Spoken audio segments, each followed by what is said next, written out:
Terima kasih Bapak Ibu Panitia yang telah mempertemukan kita semua di dalam acara pelatihan online PPSP 2020 untuk Pokja dan PF. Assalamualaikum warahmatullahi wabarakatuh.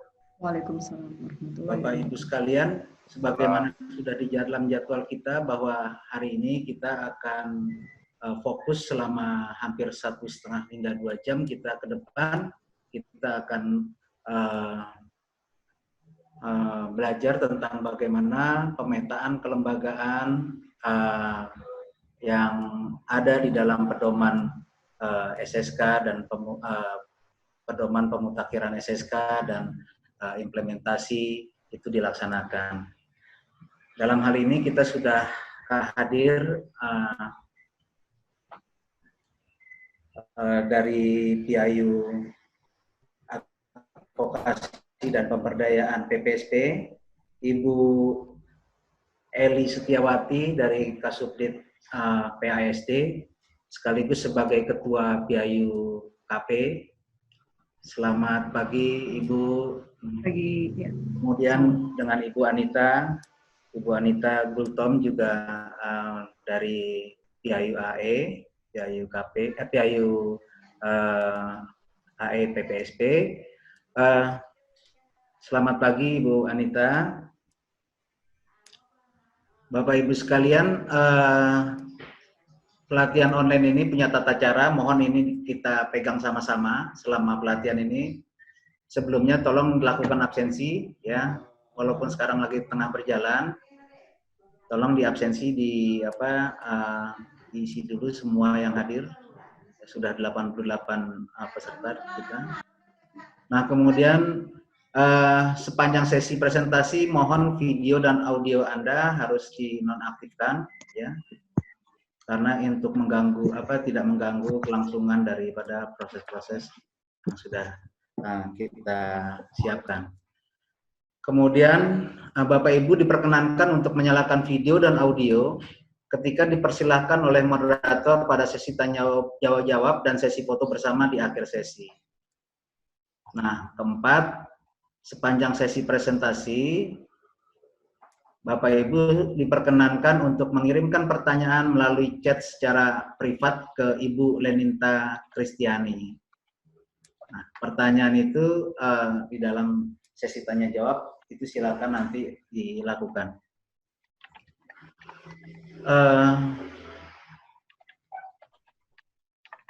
Mungkin kita langsung masuk ya kepada sesi presentasi pagi ini. Ibu Eli Setiawati, saya persilakan Ibu untuk menyampaikan presentasi singkatnya ya selama 20 menit. Waktu dan tempatnya saya persilakan Ibu. Baik.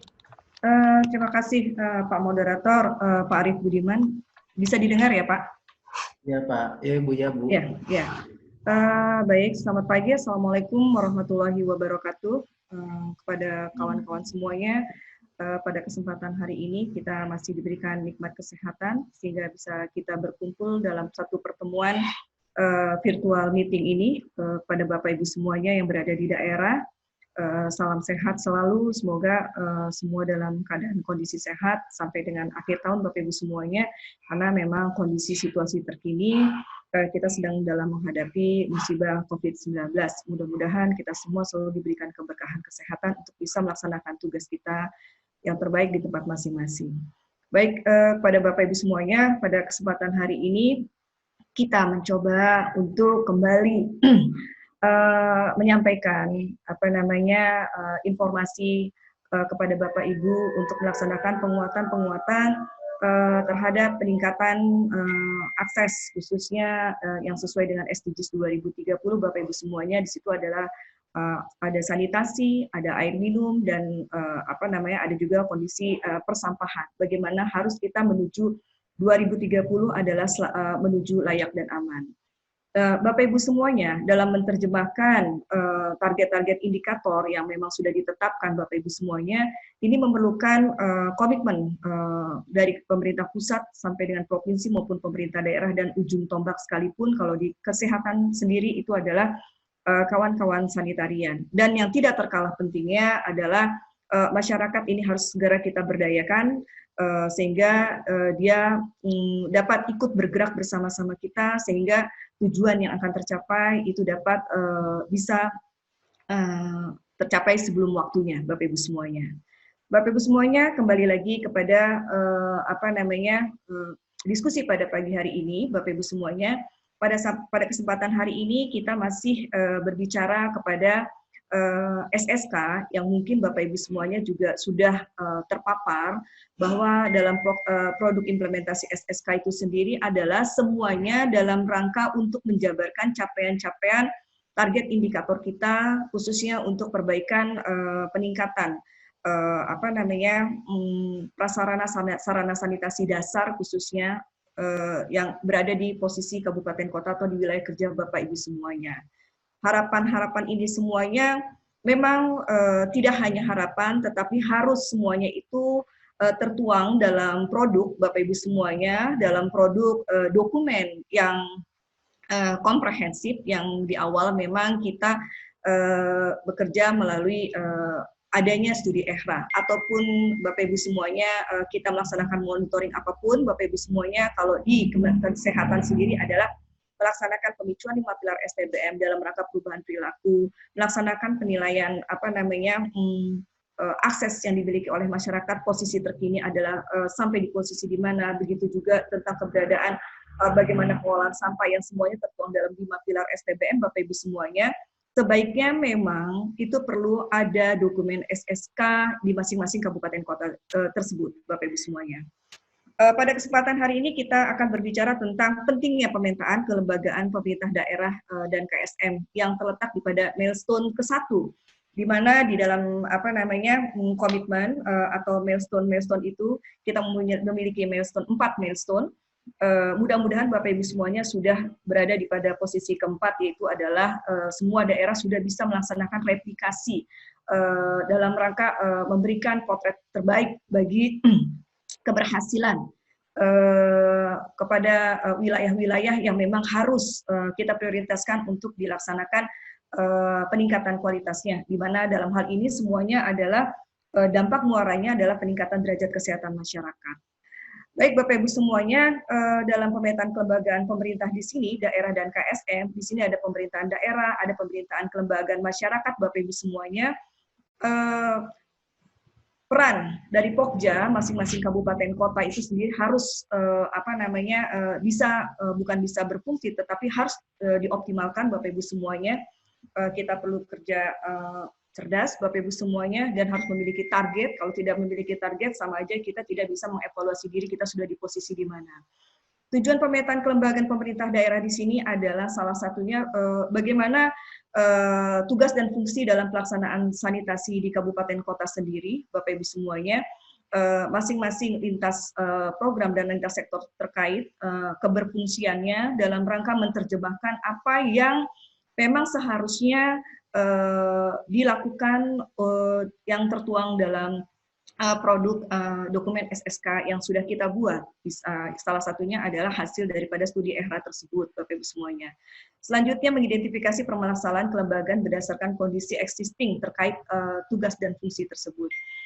Output yang memang dihasilkan pada diskusi kali ini adalah bagaimana di bab kedua SSK bagian kelembagaan pemerintah daerah maupun permasalahan mendesak yang di posisi non teknis ini harus dapat segera diselesaikan dengan cepat dan tepat. Ya, slide selanjutnya. Nah, Bapak Ibu semuanya, dalam mencoba mengoperasionalisasikan bagaimana peran dan fungsi kelembagaan baik pemerintah daerah maupun kelembagaan masyarakat itu sendiri, ini perlu kita lakukan beberapa langkah operasional. Yang salah satunya adalah kita harus mengidentifikasi Bapak Ibu semuanya bagaimana peraturan daerah tentang pembentukan organisasi kelembagaan yang ada di daerah masing-masing. Di situ kita bisa melihat yang tadi coba saya sampaikan adalah tugas pokok dan fungsinya, supaya memang kita bekerja sama tepat sasaran Bapak Ibu semuanya. Dan bagaimana peran peraturan bupati atau wali kota tentang kedudukan tadi, ya tugas dan fungsinya tadi saya sampaikan. Selanjutnya kita buat list Bapak Ibu semuanya, dinas-dinas mana saja atau badan atau lembaga daerah mana saja yang bisa menyelesaikan, yang bisa kita ajak kerjasama Bapak Ibu semuanya untuk menyelesaikan permasalahan yang ada. Yang tadi saya coba saya sampaikan adalah ya tujuan bisa dipercepat untuk dicapai. Salah satu misalnya contohnya, apabila akses sanitasi ini kurang, Bapak Ibu semuanya, siapa yang harus kita hire? Apakah memang pemerintah daerah, PMDK memang harus dia mengepus untuk penguatan dana desa kah, atau mungkin dan kelembagaan desa kah, atau mungkin peran PU perlu diperkuat, dan kita teman-teman kesehatan harus misalnya kalau kita mau memanfaatkan mohon izin, BOK, ya bukan BOK, dak fisik di tempat PU memang itu harus ODF. Nah ini kriteria-kriteria ini yang harus kita coba cermati Bapak Ibu semua aturan-aturan mainnya. Selanjutnya tulis nama dinas itu udah pasti, dan peran dan fungsinya terkait sanitasi yang terkait 3 hal, sanitasi akses kepemilikan, akses jamban yang layak dan aman Bapak Ibu semuanya, dan selanjutnya adalah tidak hanya kepemilikan rumah tangga, tetapi bagaimana posisi aman ini harus berada, yaitu di mana kalau kita udah berbicara aman, itu harus terhubung. Bapak Ibu semuanya ada pembangunan para IPLT. Mau nggak mau Bapak Ibu semuanya sesuai dengan target-target capaian, pastinya kita harus punya target seluruh Indonesia minimal satu desa itu memiliki layanan IPLT. Seluruh desa memiliki layanan pengelolaan sampah yang sesuai layak dan aman. Seluruh desa memiliki layanan untuk penyediaan sarana air minum yang sampai ke rumah tangga itu adalah memenuhi syarat kesehatan. Nah, ini harus kita terjemahkan semuanya. Peran-peran dan fungsi ini siapa yang harus memang bisa mendorong supaya ini bisa bergulir lebih cepat dari sasaran yang kita harapkan. Kita sampaikan juga di sini bagaimana permasalahan atau narasi yang sejelas-jelasnya sehingga masing-masing peran lembaga tersebut bisa teroperasionalisasi lebih detail, baik kondisi existing yang ada ataupun harapan yang ada. Ya, slide selanjutnya. Bapak Ibu semuanya, nah ini yang saya coba sampaikan tadi, peran dari dinas atau badan lembaga daerah, bagaimana tentang urusan persampahan, bagaimana tentang urusan air limbah domestik. Sekarang ini juga kami sedang mendorong, khususnya kami dari kesehatan sendiri, Bapak Ibu semuanya, itu tidak bisa peran pemerintah sendiri yang bergerak. Bagaimanapun juga kita harus menggerakkan masyarakat, dan setiap kalau kita di air itu, Bapak Ibu semuanya, tidak hanya karena kita memang harapannya semua air itu harus menuju ke perpipaan. Namun kondisi Indonesia belum sampai menuju ke perpipaan. Sampai dengan 2024 harapannya harus 100%, tapi pastinya itu tidak akan belum bisa tercapai. Untuk itu bagaimana dengan pengolahan-pengolahan yang komunal seperti itu Bapak Ibu semuanya, otomatis pengolahan sumber sarana air minum yang komunal ini harus memiliki kelembagaan untuk memudahkan kita melaksanakan pemantauan dan evaluasi, untuk melaksanakan pembinaan dan pengawasannya Bapak Ibu semuanya. Dan masalah urusan persampahan, urusan air limbah domestik, dan air itu juga semuanya, kalau kita misal dari kesehatan, ini semua penyelenggara itu harus kita bentuk, dan semua penyelenggara itu harus bisa melaksanakan pengawasan internal. Ya. Jadi urusan-urusan persampahan, urusan air limbah domestik, masing-masing daftar dinas badan lembaga daerah mungkin bisa disampaikan apa sih terkaitan tugas pokok dan fungsinya mereka, dan apakah ya izin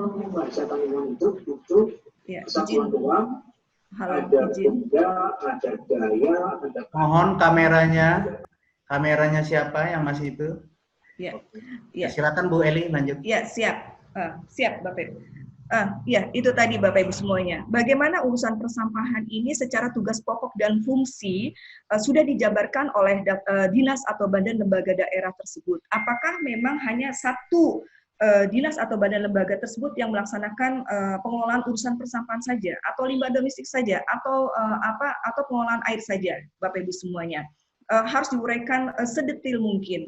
Dan selain itu juga ya apa tugas mereka, dan apa namanya tidak juga mungkin kita akan menggali target yang mereka harus sampai di mana, karena contohlah misalnya kita di posisi kita selalu di pusat itu selalu mengadakan rapat Bapak Ibu semuanya, bagaimana rencana kerja pemerintah itu dapat berhasil, dan itu yang selalu kita evaluasi, masing-masing peran itu melakukan apa, dari apa tujuan yang memang yang tujuan dan indikator yang dicapai, apakah memang sudah bisa diterjemahkan melalui kegiatan-kegiatan yang lebih operasional. Demikian Bapak Ibu semuanya. Ya, lanjut. Ya, slide selanjutnya. Nah, ini Bapak Ibu semuanya tabel 2 pemetaan tugas dan fungsi dinas badan lembaga daerah terkait urusan fungsi kegiatan pengolahan air limbah. Misalnya dalam posisi perencanaan, mungkin kita bisa detailkan secara sekuen, mulai dari perencanaan, bagaimana dengan sumber dayanya, pengadaan sarananya, sumber manusianya sendiri, bagaimana manajemen pengelolaannya. Nah, ini kita bisa detailkan. Contohnya misalnya dalam perencanaan, apakah memang hanya Bapeda saja yang bisa mengatur pola pembiayaan tersebut atau pola kebijakan implementasi dari pelaksanaan? Pastinya kalau di kawan-kawan kabupaten memang pasti Bapeda untuk mengatur siapa melakukan apa, monitornya ada di kawan-kawan Bapeda. Tetapi secara unit operasionalisasi, unit teknis pasti adanya di kawan-kawan dinas-dinas satker-satker terkait lainnya, Bapak Ibu semuanya. Contoh masalah pengadaan sarana, menyediakan sarana pembuangan awal air limbah domestik. Nah, ini siapa ini, gitu kan, seperti itu. Dalam satu kabupaten kota ini diperlukan, satu kabupaten kota harapannya adalah memiliki contohnya adalah pengelolaan limbah domestik yang komunal, yang komunal. Itu sampai dengan tahun ibaratnya 2022 harus tercapai. Nah, untuk menghasilkan sampai 2002 tercapai, ini tugasnya siapa dan siapa yang harus digiring seperti itu. Bisa jadi kawan-kawan dari PU, Dinas PU dan Bapeda yang harus menggiring untuk operasionalisasi penguatan kebijakan dan pendanaannya, dan itu harus tercapai. Atau jangan-jangan mungkin tidak satu, tetapi diharapkan setiap desa atau setiap kecamatan minimal sampai dengan 2024 ada sistem pengolahan limbah yang terpusat seperti itu Bapak Ibu semuanya. Dan bagaimana pengolahannya yang tadi saya coba sampaikan, apa yang coba kita tuangkan, mari kita lakukan monitoring dan evaluasi setiap tahapannya Bapak Ibu semuanya secara kontinu supaya ini berhasil atau tidak. Ada contohnya misalnya situasi terkini posisi COVID, kita sudah merencanakan 2020 bahwa desa ODF itu harus tercapai 60%. Ya, sampai dengan detik ini kita masih mencapai di posisi 40% sampai dengan detik ini kita mencapai 30%. Apakah kita sanggup sampai dengan 10% untuk mengepus kawan-kawan daerah desa-desa tersebut di ODF-kan? Nah, itu tadi salah satu contohnya. Mungkin kita bisa membuat surat edaran lagi, atau mungkin kita bisa membuat surat kepada desa bagaimana supaya desa lebih menguatkan sasaran pembiayaannya atau pekerjaannya terkait misalnya pembiayaan untuk limbah domestik ada di dana desa itu bisa dapat dilakukan lebih cepat. Ya, seperti itu Bapak Ibu semuanya. Lanjut. Ya, Bapak Ibu semuanya, mungkin di sini ada slide tujuan pemetaan kelembagaan masyarakat yang tadi mungkin adalah institusi kelembagaan yang sifatnya adalah kalau kita bilang adalah pemerintahan. Nah, di sini juga ada salah satu, kita harus yang tadi saya bilang adalah pemetaan kelembagaan masyarakat. Karena bagaimanapun juga untuk institusi pemerintahan sendiri, kalau misalnya tidak terimplementasi, lebih cepat kalau kita memang memberdayakan kelembagaan masyarakat yang ada, seperti itu Bapak Ibu semuanya. Ya, tadi saya bilang, pemerintah semua yang bekerja itu tidak akan mungkin cepat tercapai apabila memang masyarakat kita tidak ajak berdaya. Pada saat ini Bapak Ibu semuanya dengan kondisi terkini bagaimanapun juga ini masyarakat harus kita kuatkan Bapak Ibu semuanya. Buatlah suatu kegiatan-kegiatan yang bisa membuat pergerakan ekonomi masyarakat desa Bapak Ibu semuanya. Untuk itu sanitasi ini sudah bisa dilirik oleh Bapak Ibu semuanya adalah penguatan-penguatan mungkin busan Bapak Ibu semuanya. Penguatan-penguatan misalnya bagaimana pemberdayaan masyarakat bisa melaksanakan pengolahan untuk sarana air minum yang berbasis masyarakat, Bapak Ibu semuanya. Itu salah satunya. Nah, pemetaan kelembagaan masyarakat ini harus kita petakan mana-mana setiap desa apakah memiliki kelembagaan-kelembagaan di masyarakat. Apakah atau mungkin satu kabupaten punya rencana bahwa setiap desa harus punya kelembagaan masyarakat. Minimal 3. 1, melaksanakan pengolahan untuk sanitasinya sendiri. 2, melaksanakan pengolahan untuk sampahnya sendiri. Yang ketiga adalah bagaimana dia bisa menyelenggarakan adanya kelembagaan masyarakat untuk melaksanakan pengolahan sumber sarana air minum yang bisa diakses oleh masyarakat minimal adalah layak. Alhamdulillah menuju aman Bapak Ibu semuanya. Bapak Ibu semuanya, tujuan pemetaan kelembagaan masyarakat ini adalah salah satunya adalah membantu kita juga untuk bisa menerjemahkan capaian-capaian yang tadi target indikator pemerintah yang harus tercapai Bapak Ibu semuanya. Nah, yang tadi coba sampaikan adalah ya salah satunya adalah memberikan rekomendasi tentang kita harus menyampaikan tujuannya adalah tentang pembentukan, pendampingan dan pembinaan kelembagaan masyarakat pengolah sarana sanitasi ini adalah menjadi tujuan salah satu tugas dari pemerintah daerah untuk kita melaksanakan fasilitasi baik teknis maupun penguatan administrasinya. Ya, lanjut. Ya, Bapak Ibu semuanya, langkah-langkah pelaksanaan untuk yang di kelembagaan masyarakat sendiri, ya ini adalah sebagai salah satu contoh alur Bapak Ibu semuanya yang tadi coba saya sampaikan. Kalau berbicara sanitasi itu adalah bukan jamban, ternyata sanitasi itu sebenarnya kalau dalam segi kesehatan adalah upaya pengolahan faktor risiko supaya dia tidak melaksanakan meminimalisasi untuk mengurangi dampak. Sanitasi itu tidak hanya dengan jamban yang tadi saya sampaikan, dia di situ ada sampah, Bapak Ibu semuanya, di situ juga ada air, Bapak Ibu semuanya, dan lain-lain, Bapak Ibu semuanya. Intinya adalah minimalisasi terhadap faktor risiko agar tidak menimbulkan dampak masyarakat. Nah, langkah pelaksanaan pemeriksaan data kabupaten kota ini adalah mencoba menginventarisasi lembaga masyarakat dalam pengelolaan persampahan maupun pengelolaan air limbah yang menjadi domain, khususnya domain utama adalah persampahan dan pengelolaan air limbah, tetapi tidak juga melupakan bagaimana pengelolaan sumber sarana air minum yang berbasis komunal. Itu harus dilakukan juga Bapak Ibu semuanya.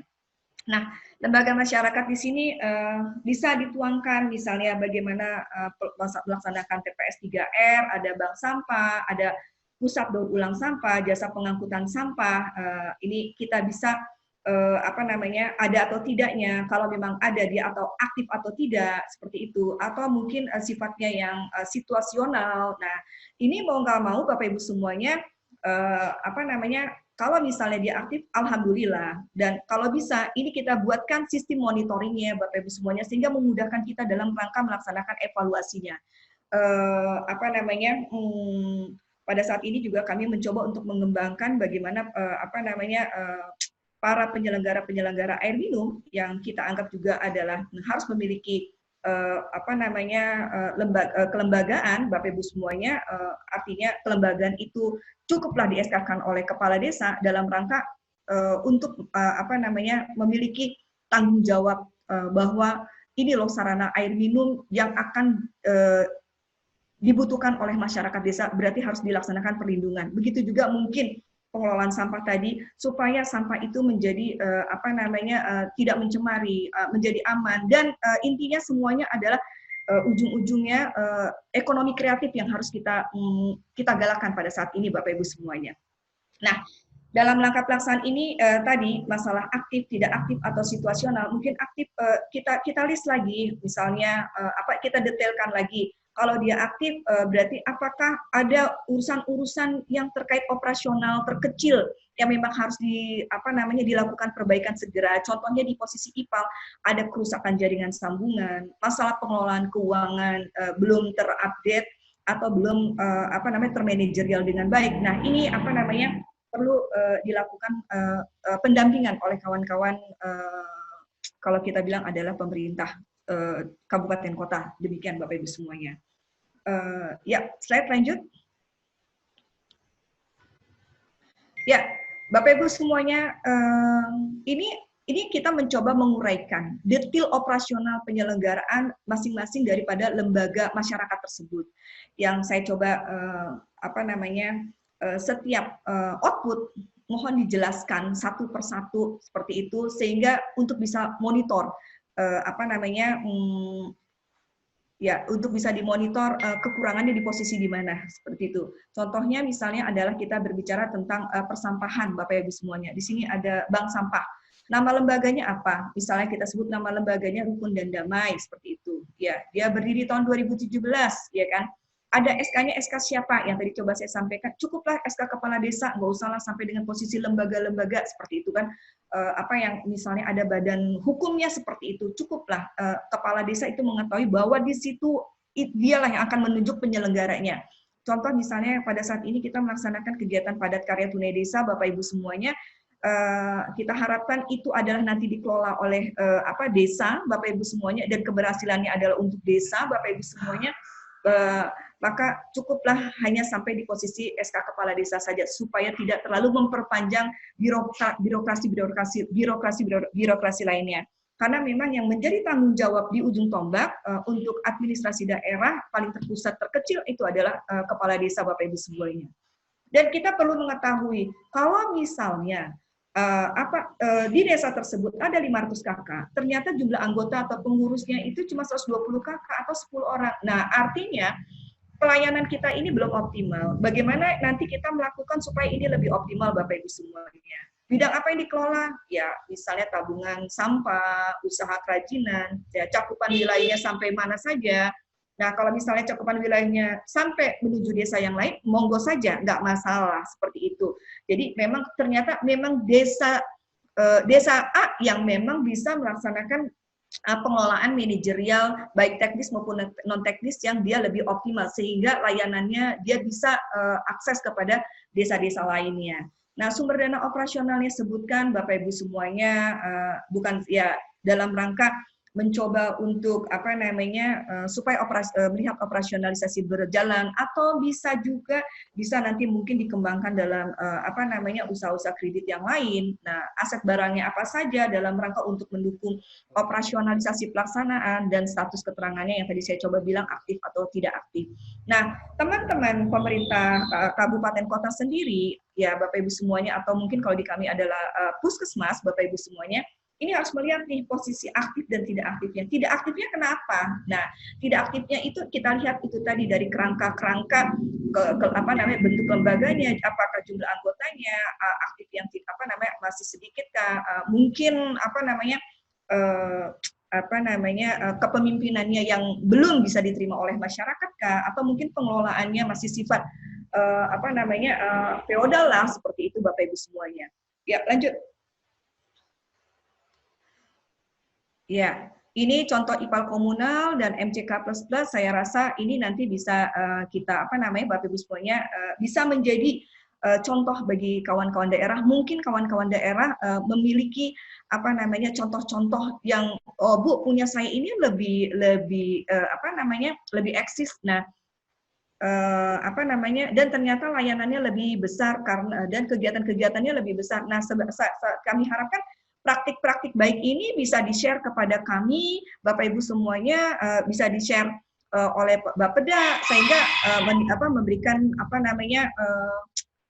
nuansa yang lebih baik untuk perbaikan-perbaikan bagi desa atau kabupaten sehat lainnya seperti itu.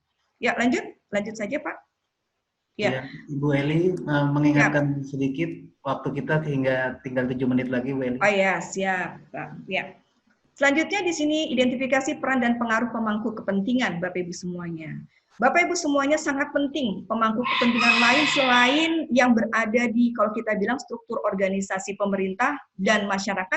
Siapa lagi nih yang punya pemangku kepentingan yang memang dapat bisa mendorong lebih cepat Bapak Ibu semuanya atau ya bisa menyuarakan Bapak Ibu semuanya bahwa betapa pentingnya kelembagaan masyarakat atau mungkin bukan kelembagaan masyarakat saja, betapa pentingnya program yang kita tadi coba sampaikan, yang coba kita wujudkan mencapai akses sanitasi yang layak dan aman, Bapak Ibu semuanya itu adalah sangat penting dan itu Kalau kita berbicara di kesehatan, itu adalah menjadi faktor dominan Bapak Ibu semuanya.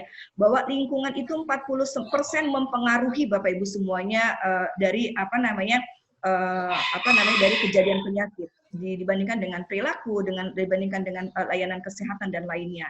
Nah, di sini Bapak Ibu semuanya, pemangku kepentingan atau stakeholder pada konteks ini adalah para pihak atau individu, organisasi di luar dari yang saya tadi coba saya sampaikan, birokrasi pemerintah.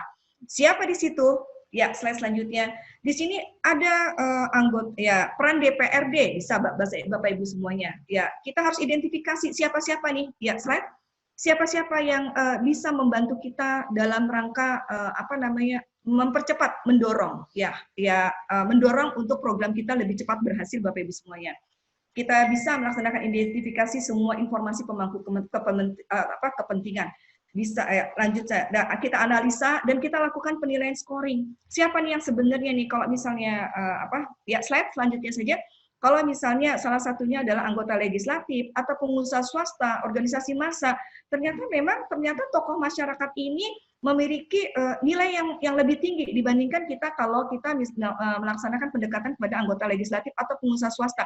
Ya sudah, ayo, mari kita coba dekatkan tokoh-tokoh masyarakat mana supaya ini bisa membantu lebih cepatnya keaktifan daripada kelembagaan masyarakat atau masyarakat bisa ikut juga berpartisipasi atau tidak berpartisipasi, tetapi memiliki kepedulian terhadap bahwa sanitasi ini adalah penting bagi kami, bahwa lingkungan yang sehat ini adalah penting bagi kami untuk keberlanjutan, seperti itu Bapak Ibu semuanya. Yang tadi coba saya sampaikan adalah bagaimana kepentingannya, tingkat kepuasannya Bapak Ibu semuanya. Kalau bagi kami anggota legislatif itu sangat penting untuk bisa mendorong, ya Bapak Ibu semuanya, mendorong apabila memang di kerangka birokrasi pemerintahan itu macet Bapak Ibu semuanya, seperti itu. Nah, pengusaha swasta juga bisa mendorong untuk bagaimana dia tidak hanya berperan dalam memiliki benefit-benefitnya saja, tetapi CSR-nya ini bisa dapat berjalan Bapak Ibu semuanya. Jadi kepedulian, ada program kepedulian masyarakatnya ini bisa kita manfaatkan, seperti itu Bapak Ibu semuanya. Koperasi mungkin bisa kita manfaatkan. Jadi contoh-contoh ini atau mungkin nanti ada beberapa kawan-kawan daerah yang memang sudah punya pemangku-pemangku kepentingan ini termanfaatkan. Demikian Bapak Ibu semuanya. Lanjut, Pak. Ya. Itu tadi saya coba bilang pemangku kepentingannya apa, kontribusinya apa nih, legitimasinya bagaimana, ketersediaan terlibatnya bagaimana. Kalau setengah-setengah kita tinggalkan kalau menurut saya. Tapi kalau memang dia setengah-setengah, ayo kita coba HAM-nya, kita bermain HAM-nya seperti apa, bagaimana pengaruhnya dan punya keterlibatan di posisi di mana, sehingga kita punya ibaratnya jejaring kerja yang bagus, baik birokrasi, masyarakat maupun di luar daripada itu juga. Jejaring komunikasi, jejaring untuk mempercepat produk-produk kita cepat bergulir itu tadi Pak. Ya lanjut. Ya Bapak Ibu semuanya, demikian terima kasih apa yang coba saya sampaikan. Mungkin kita lanjut dengan diskusi. Demikian Pak Arif, terima kasih. Ya, terima kasih Bu Eli yang sudah memaparkan secara lengkap 3 pemetaan yang memang dipentingkan di dalam petunjuk teknis penyusunan SSK dan implementasi SSK. Bapak Ibu sekalian, Ibu Eli tadi sudah secara gamblang menjelaskan bahwa pemerintah daerah, pentingnya pemetaan pemerintah daerah dan juga kelembagaan masyarakat itu menjadi sumbangsih dan kontribusi di dalam mencermati pembangunan persampahan dan air limbah domestik di lingkungan kabupaten kota. Bapak Ibu sekalian, sebelum kita masuk ke tanya jawab, sebenarnya sebelum ini ya teman-teman panitia menugaskan teman-teman dari PF itu untuk menyusun pemetaan perangkat daerah. Nah, di sini mungkin sudah banyak beberapa tugas dari teman-teman PF yang masuk ke panitia. Nah, saya berharap ya kita semua bisa melihat beberapa contoh yang sudah dilakukan oleh PF seperti yang tadi sudah digambarkan oleh Ibu Eli. sebenarnya beberapa tabel, tadi Ibu Eli menjelaskan di dalam tabel 1 harus diisi seluruhnya, seluruh pemangku kepentingan, seluruh perangkat daerah yang mengurusi urusan sampah, dan mana perangkat daerah yang mengurusi urusan air limbah domestik. Kemudian tadi Bu Eli juga tadi di dalam tabel 2 ada terkait dengan perencanaan, itu didetailkan, tolong diisi secara lebih detail berdasarkan peraturan daerah atau peraturan kepala daerah yang melingkupi perangkat daerah. Nah, mungkin di sini sudah hadir Pak Rinaldi dari Yogyakarta ya. Mungkin bisa silakan Pak Rinaldi untuk menampilkan salah satu contoh tugas pekerjaannya terkait dengan pemetaan kelembagaan perangkat daerah. Pak Rinaldi, waktunya 5 menit. Saja Pak Rinaldi terkait dengan contoh tugas pemetaan kelembagaan yang dilakukan oleh Pak Rinaldi berdasarkan seperti yang tadi disampaikan oleh Ibu Eli. Silakan Pak Rinaldi, waktu dan siapanya. Silakan Pak Rinaldi. Ya, terima kasih Pak Arief dan selamat pagi Bu Eli. Perkenalkan saya Rinaldi dari PFI Yogyakarta. Salam sejahtera bagi kita semua. Pagi ini saya sedikit akan memaparkan untuk tugas pemetaan kelembagaan yang kebetulan lokasi pendampingannya ada di Kabupaten Bantul. Jadi sesuai dengan regulasi yang ada di Kabupaten Bantul, itu untuk pengelolaan limbah domestik dan persampahan itu sudah masuk atau ada regulasinya termuat di dalam Peraturan Bupati Bantul nomor 110 tahun 2016 tentang kedudukan susunan organisasi, tugas, fungsi, dan tata kerja Dinas Pekerjaan Umum, Perumahan, dan Kawasan Permukiman Kabupaten Bantul. Bisa dilihat nanti di dalam chat yang ada di dalam slide ini, di mana bahwa untuk sanitasi berada di Dinas PU bidang Cipta Karya. Kemudian juga di bawahnya sudah terdiri UPTD yang bernama UPTD Rusunawa Sanitasi dan Pemakaman. Jadi UPTD itu yang mengurusi masalah sanitasi di Kabupaten Bantul. Kemudian bisa dibesarin dikit, Mas. Oh ya.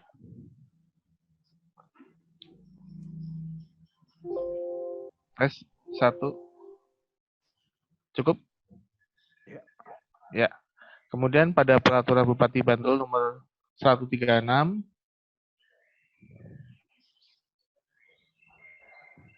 tahun 2016 tentang pembentukan susunan organisasi tugas dan fungsi SOTK dari pelaksana teknis atau UPTD Rusunawa Sanitasi Pemakaman Kabupaten Bantul.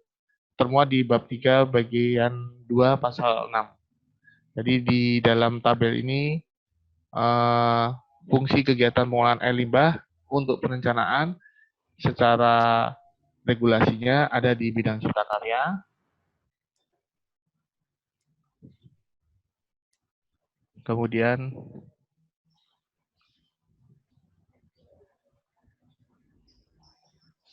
Kemudian untuk penyusunan rencana program air limbah dan targetnya, di samping juga pada saat proses penyusunan target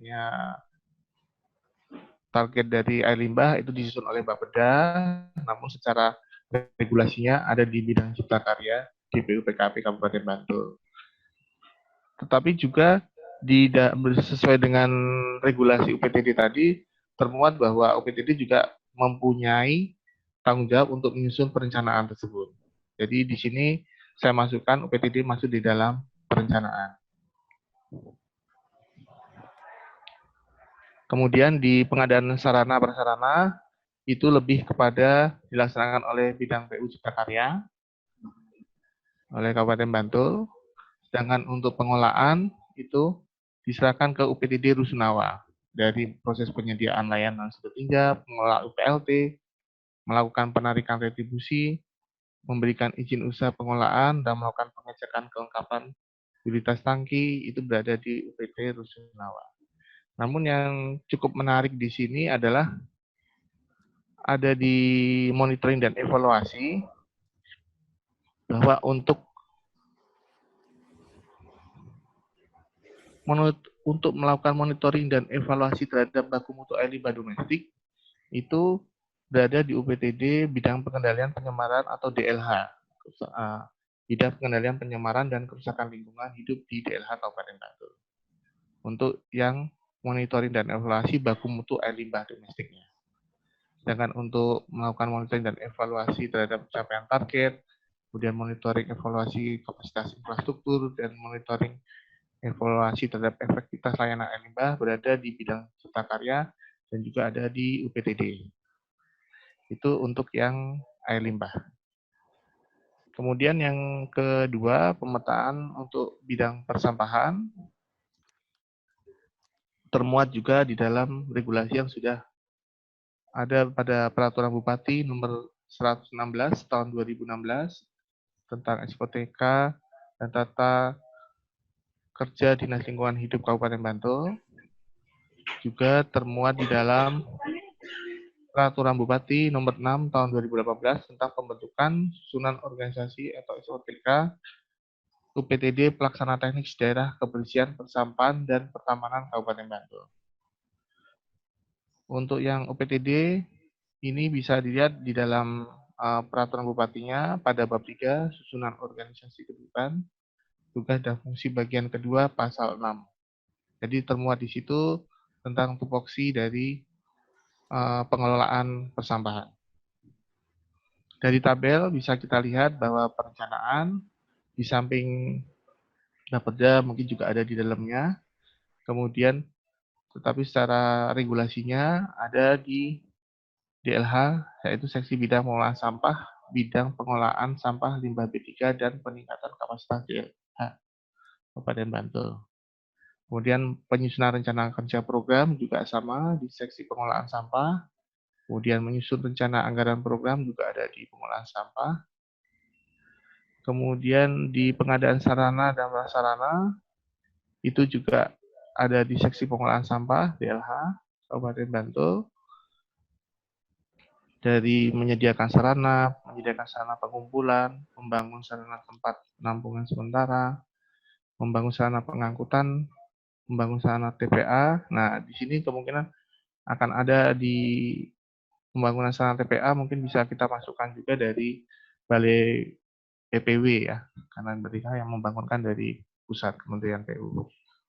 Kemudian untuk menyediakan sarana pengolahan sampah atau composting pembangkit listrik ada di seksi pengolahan sampah bidang pengolahan sampah di DLH.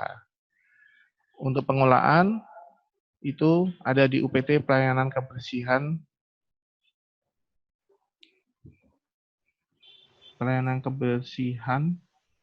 persampahan dan pertamanan Kabupaten Bantul. Untuk dari pengelolaan dari mengumpulkan sampah sampai dengan memberikan izin usaha pengolahan sampahnya. Nanti mungkin kalau ada dari peserta dari Dinas Kabupaten Bantul bisa memberikan tambahan masukan untuk pemetaan ini jika nanti ada yang perlu dikoreksi. Kemudian untuk monitoring dan evaluasi dari seksi pengolahan sampah DLH dan juga dari UPT juga melakukan evaluasi. Dari melakukan monitoring dan evaluasi kapasitas infrastruktur dan terhadap efektivitas layanan persampahannya. Jadi dari DLH juga melakukan evaluasi, dari UPT juga mempunyai tanggung jawab untuk melakukan evaluasi sesuai dengan peraturan bupati yang sudah dikeluarkan. Jadi demikian Bapak Ibu yang bisa saya sampaikan dari pemetaan kelembagaan yang ada di Kabupaten Bantul. Terima kasih waktunya. Terima kasih Pak Rinaldi yang sudah memaparkan pekerjaannya yang sebenarnya dilakukan secara cepat ya. Kita yakin semua di sini kalau Pak Rinaldi diberikan kesempatan yang cukup panjang ya, ini kan cepat sekali ya tugas diberikan ke panitia ya. Tadi mohon juga kita mengecek sama-sama nanti apakah yang dilakukan oleh Pak Rinaldi ini sesuai dengan apa yang disampaikan oleh Ibu Eli, ya. Karena tadi Pak Rinaldi hanya menyampaikan sebenarnya tabel yang dimuat itu hanya tabel 2, itu tabel tentang terkait breakdown, ya, beberapa hal yang memang cukup detail di dalam peraturan bupati. Tetapi sebenarnya tadi ada tabel 1 yang tadi disampaikan oleh Ibu Eli, ya, terkait dengan urusan persampahan, ya. Jadi urusan persampahan dan urusan air limbah domestik itu tolong dipetakan. Tadi Bu Eli sampaikan seperti itu, terutama bukan hanya yang tupoksinya yang utama, fungsi utamanya bukan hanya misalnya kalau persampahan dinas lingkungan hidup, ya, kemudian air limbah domestik urusan PUPR, tetapi juga yang terkait perangkat daerah yang terkait dengan urusan tersebut. Artinya akan ada banyak perangkat daerah yang memiliki memiliki tugas dan fungsi terkait dengan sanitasi, dalam hal ini air limbah domestik dan persampahan. Nah, ini mungkin begitu ya Pak Rinaldi, ya. Mungkin perlu saya yakin teman-teman PF yang memberikan pelaksanaan tugasnya, pemetaan ini juga bisa memperbaiki sesuai petunjuk teknis. Nah, Ibu Eli, ini sudah ada beberapa pertanyaan yang masuk ke kita, Bu Eli. Ya, silakan Pak. Saya lihat di chat ya.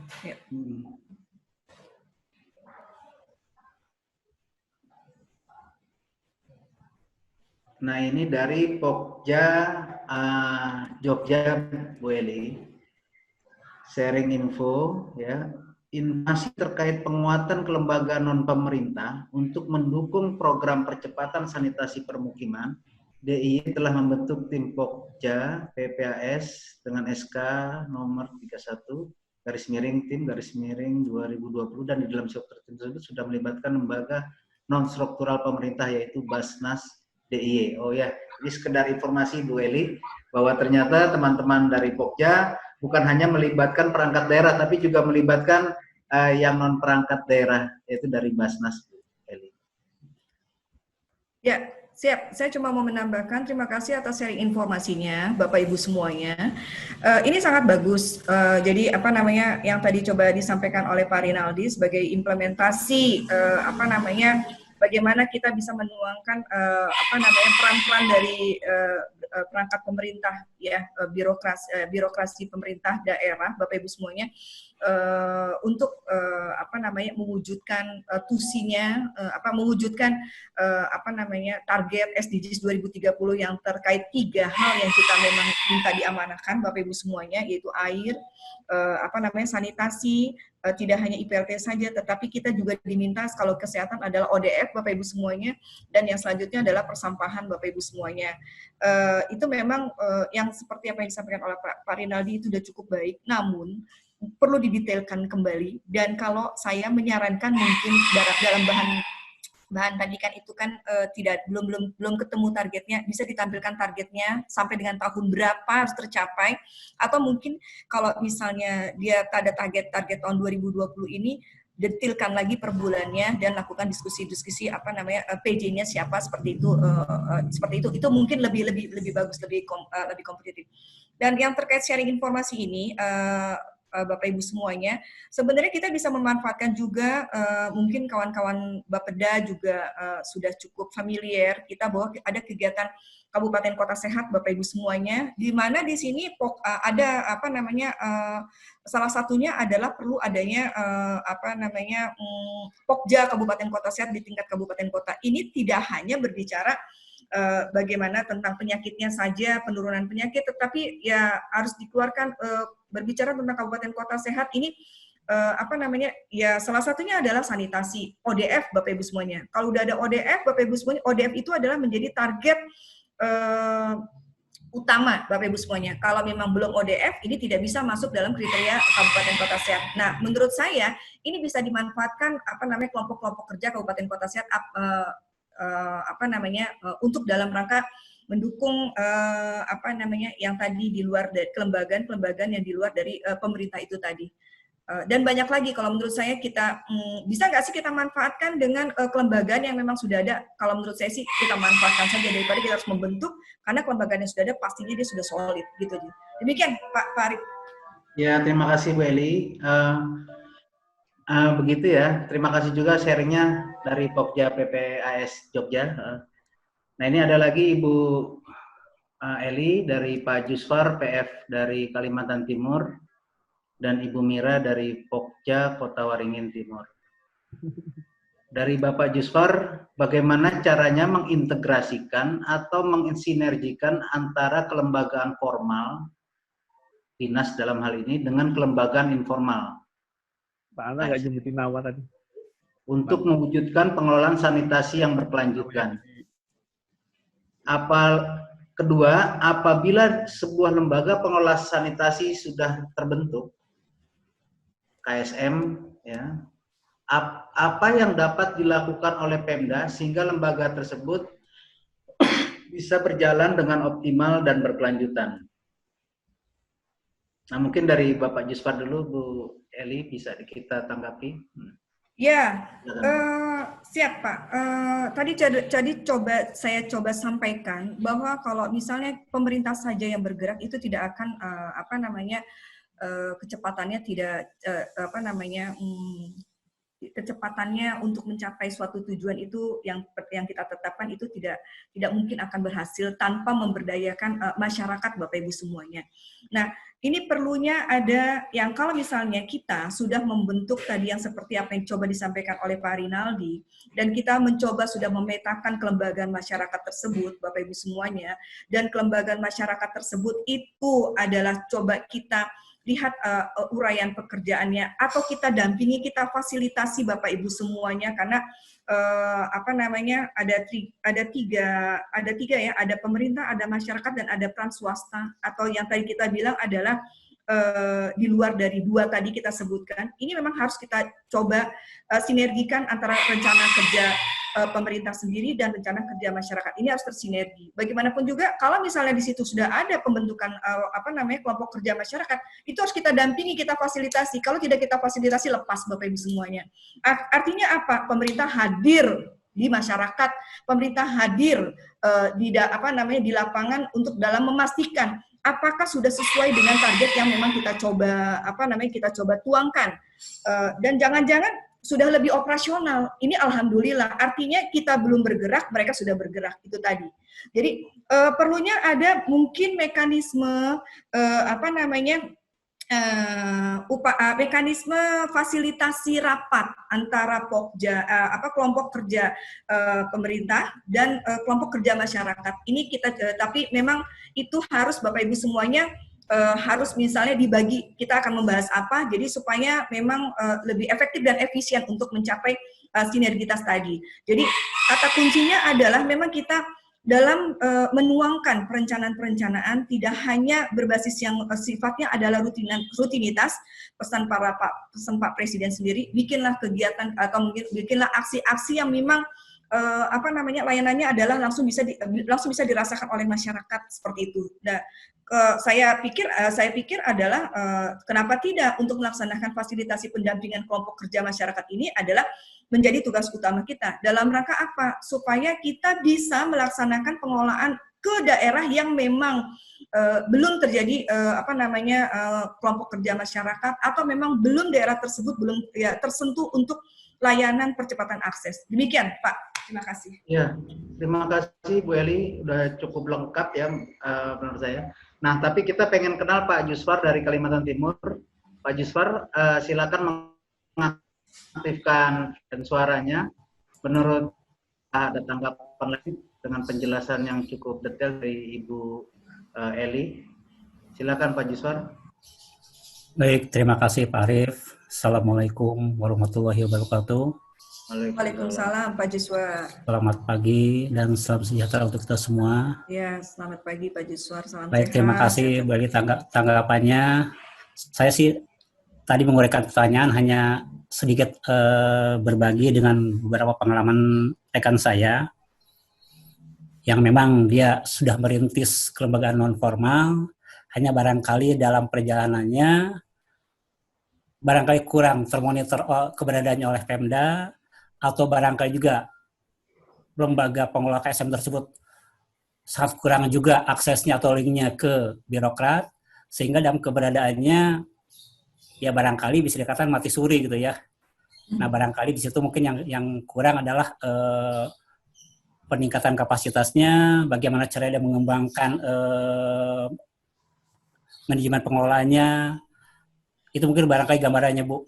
Nah barangkali harapan saya ke depannya bahwa Pemda pun bisa memonitor atau mengidentifikasi, ya barangkali ke depannya diperlukan juga pembinaan teknik, pembinaan kapasitas, sehingga lembaga-lembaga yang sudah terbantu tuh tidak setengah jalan, lantas mati suri gitu. Siap Pak Juswar. Siap Pak Juswar. Mungkin langsung saya ini aja ya Pak ya. Saya sependapat dengan Pak Juswar, Bapak. Jadi sampaikan Pak Juswar itu secara tertulis laporan Bapak, secara tertulis, tetapi dengan identifikasi data yang akurat Pak Juswar kepada atasan Pak Juswar secara langsung, misalnya seperti itu. Secara tertulis dan keluarkan opsi-opsi tindak lanjut apa yang harus dilakukan untuk lebih operasionalisasi, bentuknya seperti apa, karena kalau cuma kita hanya menyampaikan telaah saja tetapi tidak mengeluarkan opsi atau operasional, biasanya hanya sekilas dibaca saja oleh kawan-kawan. Tapi saya memang juga harus mengetuk kawan-kawan pemerintah daerah, ya ibaratnya kalau kita kerja ya dan kacamata kuda seperti itu ya Pak ya. Ya kita harus membuka diri Bapak Ibu semuanya, ini adalah sebagai masukan untuk ternyata memang pembinaan dan pengawasan kita, apa yang kita lakukan memang ternyata belum optimal. Ada masukan, kita perbaiki. Nah, mohon Pak Juswar apa yang Bapak sampaikan tadi sampaikan kepada pemerintah daerah di Provinsi Kalimantan Timur, tembuskan kepada entah saya nggak tahu bisa ke Pak Pak Gubernur kan atau para Pak Bupati kan, para Bapeda kan, silakan. Ini adalah menjadi laporan analisis yang Pak Juswar bisa lakukan. Demikian, terima kasih Pak. Terima kasih Bu Eli, terima kasih Pak Arif. Ya, terima kasih Bu Eli. Sekedar menambahkan, Assalamualaikum warahmatullahi wabarakatuh. Waalaikumsalam. Pak Juswar, sebenarnya tadi Bu Eli sudah sampaikan bahwa syarat-syarat pertanyaan ini Pak Juswar terjawab. Sebenarnya kalau memang kita ke Pokja Kabupaten Kota ya punya data yang tadi Ibu Eli sudah melis, sebenarnya punya data tentang kelembagaan masyarakat ya, tentang keaktifan atau ketidakaktifan, itu sebenarnya proses intervensi atau kerjasama dari pemerintah daerah ke KSM sebenarnya bisa dilakukan dengan benar-benar yang sangat solid sebenarnya. Ya, tapi syaratnya memang mungkin perlu ada proses pendataan yang cukup valid ya terkait dengan kelembagaan masyarakat ini. Gitu Pak ya, Pak Juswar. Terima kasih Pak Arif. Kemudian Ibu Eli, mungkin ini kita beralih ke Ibu Mira dari Pokja Kota Waringin Timur. Saat ini telah ada beberapa IPAL komunal yang dibangun oleh PU Provinsi yang baru diserahkan ke Kabupaten. Namun saat ini pengelolanya tidak berjalan karena KPP yang sudah dibentuk tidak beroperasi dan tidak beroperasi. Ada juga IPAL komunal yang tidak memiliki KPP-nya karena saat pembuatan diserahkan ke pihak ketiga atau kontraktor. Bagaimana caranya dengan baik?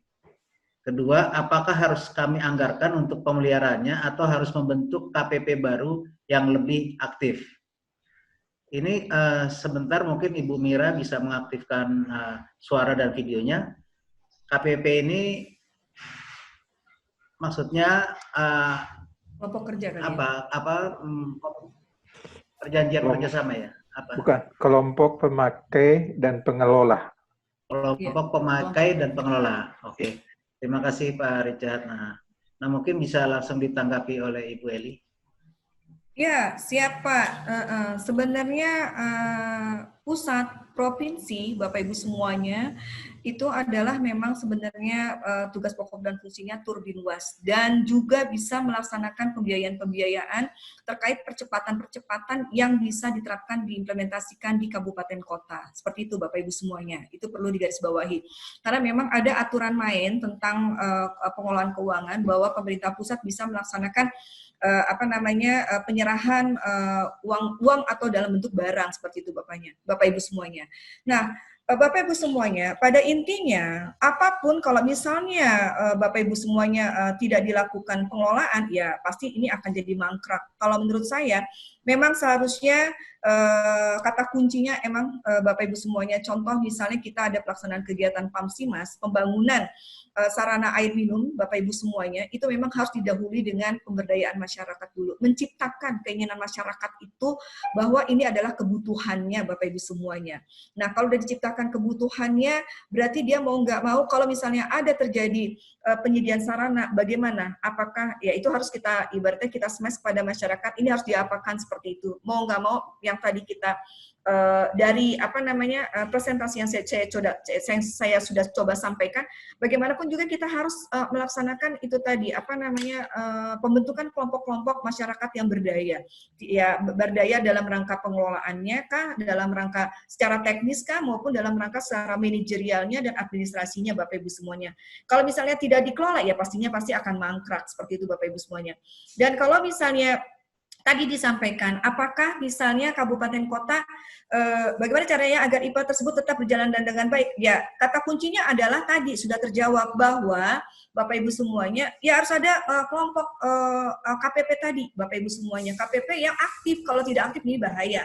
Maka aset negara itu jadi mangkrak kalau menurut saya. Jadi terbuang cuma-cuma tuh uang yang sudah kita berikan atau barang yang sudah kita berikan. Padahal itu adalah sebagai salah satu solusi untuk menuju pengelolaan sarana sanitasi yang menuju aman Bapak Ibu semuanya. Padahal itu sudah ada, ya sudah ada sarana sanitasinya, tetapi itu tidak dikelola dengan baik, akhirnya kita kerugian negara kalau menurut saya Bapak Ibu semuanya. Kalau misalnya apakah pembuatan KPP tidak beroperasi, ada juga IPA komunal yang tidak memiliki KPP-nya karena saat pembuatan diserahkan ke pihak ketiga atau kontraktor. Kalau menurut saya memang harus ada pembelajaran baik Bapak Ibu semuanya dari pihak ketiga kepada kelompok masyarakat supaya tidak terbuang percuma-cuma. Atau mungkin Bapak Ibu semuanya, kawan-kawan teknis PU, mungkin Bapak Ibu semuanya ini bisa menganggarkan untuk kegiatan pemberdayaan secara teknis operasional bagaimana melaksanakan pengelolaan IPAL yang komunal. Seperti itu Bapak Ibu semuanya. Asalkan memang harus terbentuk dulu KPP-nya. Ya, gitu ya Bapak Ibu semuanya. Apakah harus kami anggarkan untuk pemeliharaannya atau harus membentuk KPP baru? Dua-duanya bisa kalau menurut saya. Tetapi yang terpenting adalah harus ada KPP baru, dilaksanakan fasilitasi pengelolaan baik secara teknis dan manajerial supaya itu tadi berkelanjutan. Nah, mau nggak mau pembentukan, ada pemeliharaan, ini memang tidak terlepas Bapak Ibu semuanya, tidak langsung tidak langsung hari itu juga, tetapi harus memang kita perlu pemerintah harus melaksanakan pendampingan sampai dengan 6 bulan mungkin supaya itu tadi KPP itu bisa menjadi aktif dan bisa kita lepas pelan-pelan, pengelolaannya diserahkan kepada mereka. Demikian Pak, terima kasih. Terima kasih Ibu Eli. Ibu Mira, mungkin ada tanggapan lagi? Silakan mengaktifkan video dan suaranya Bu.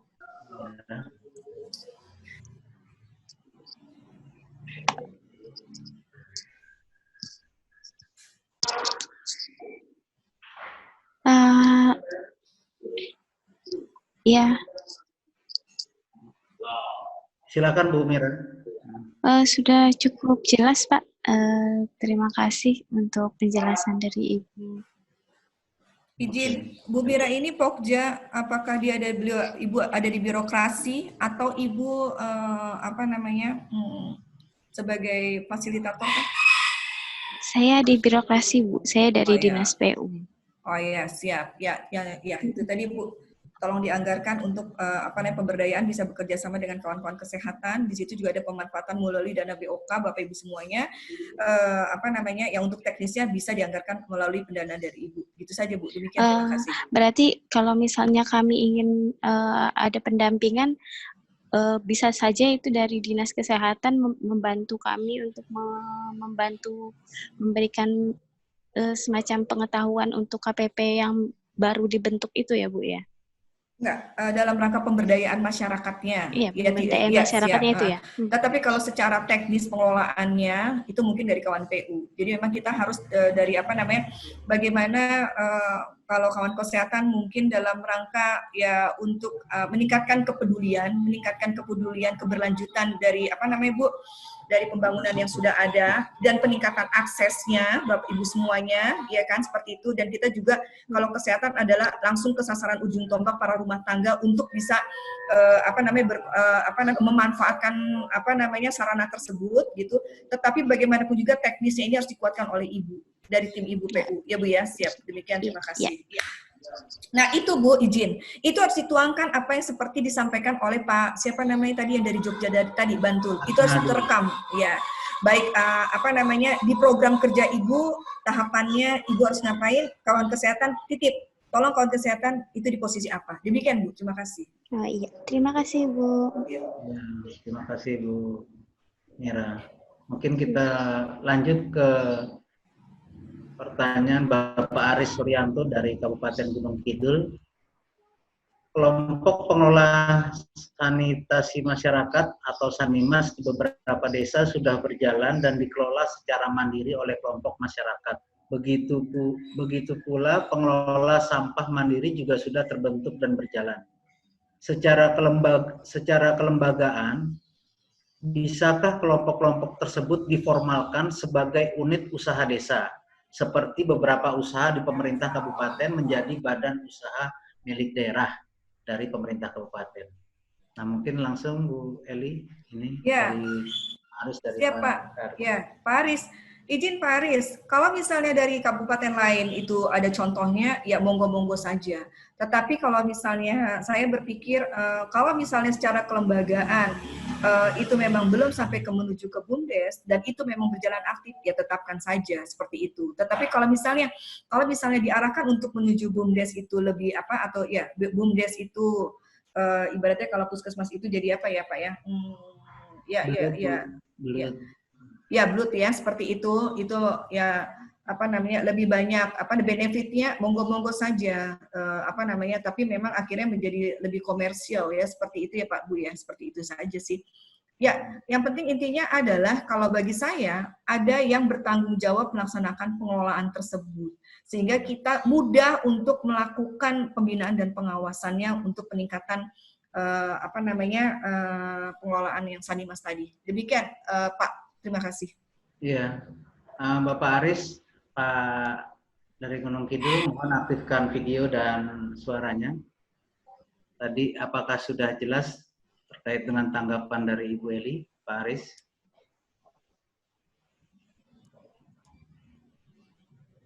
Halo Pak Aris.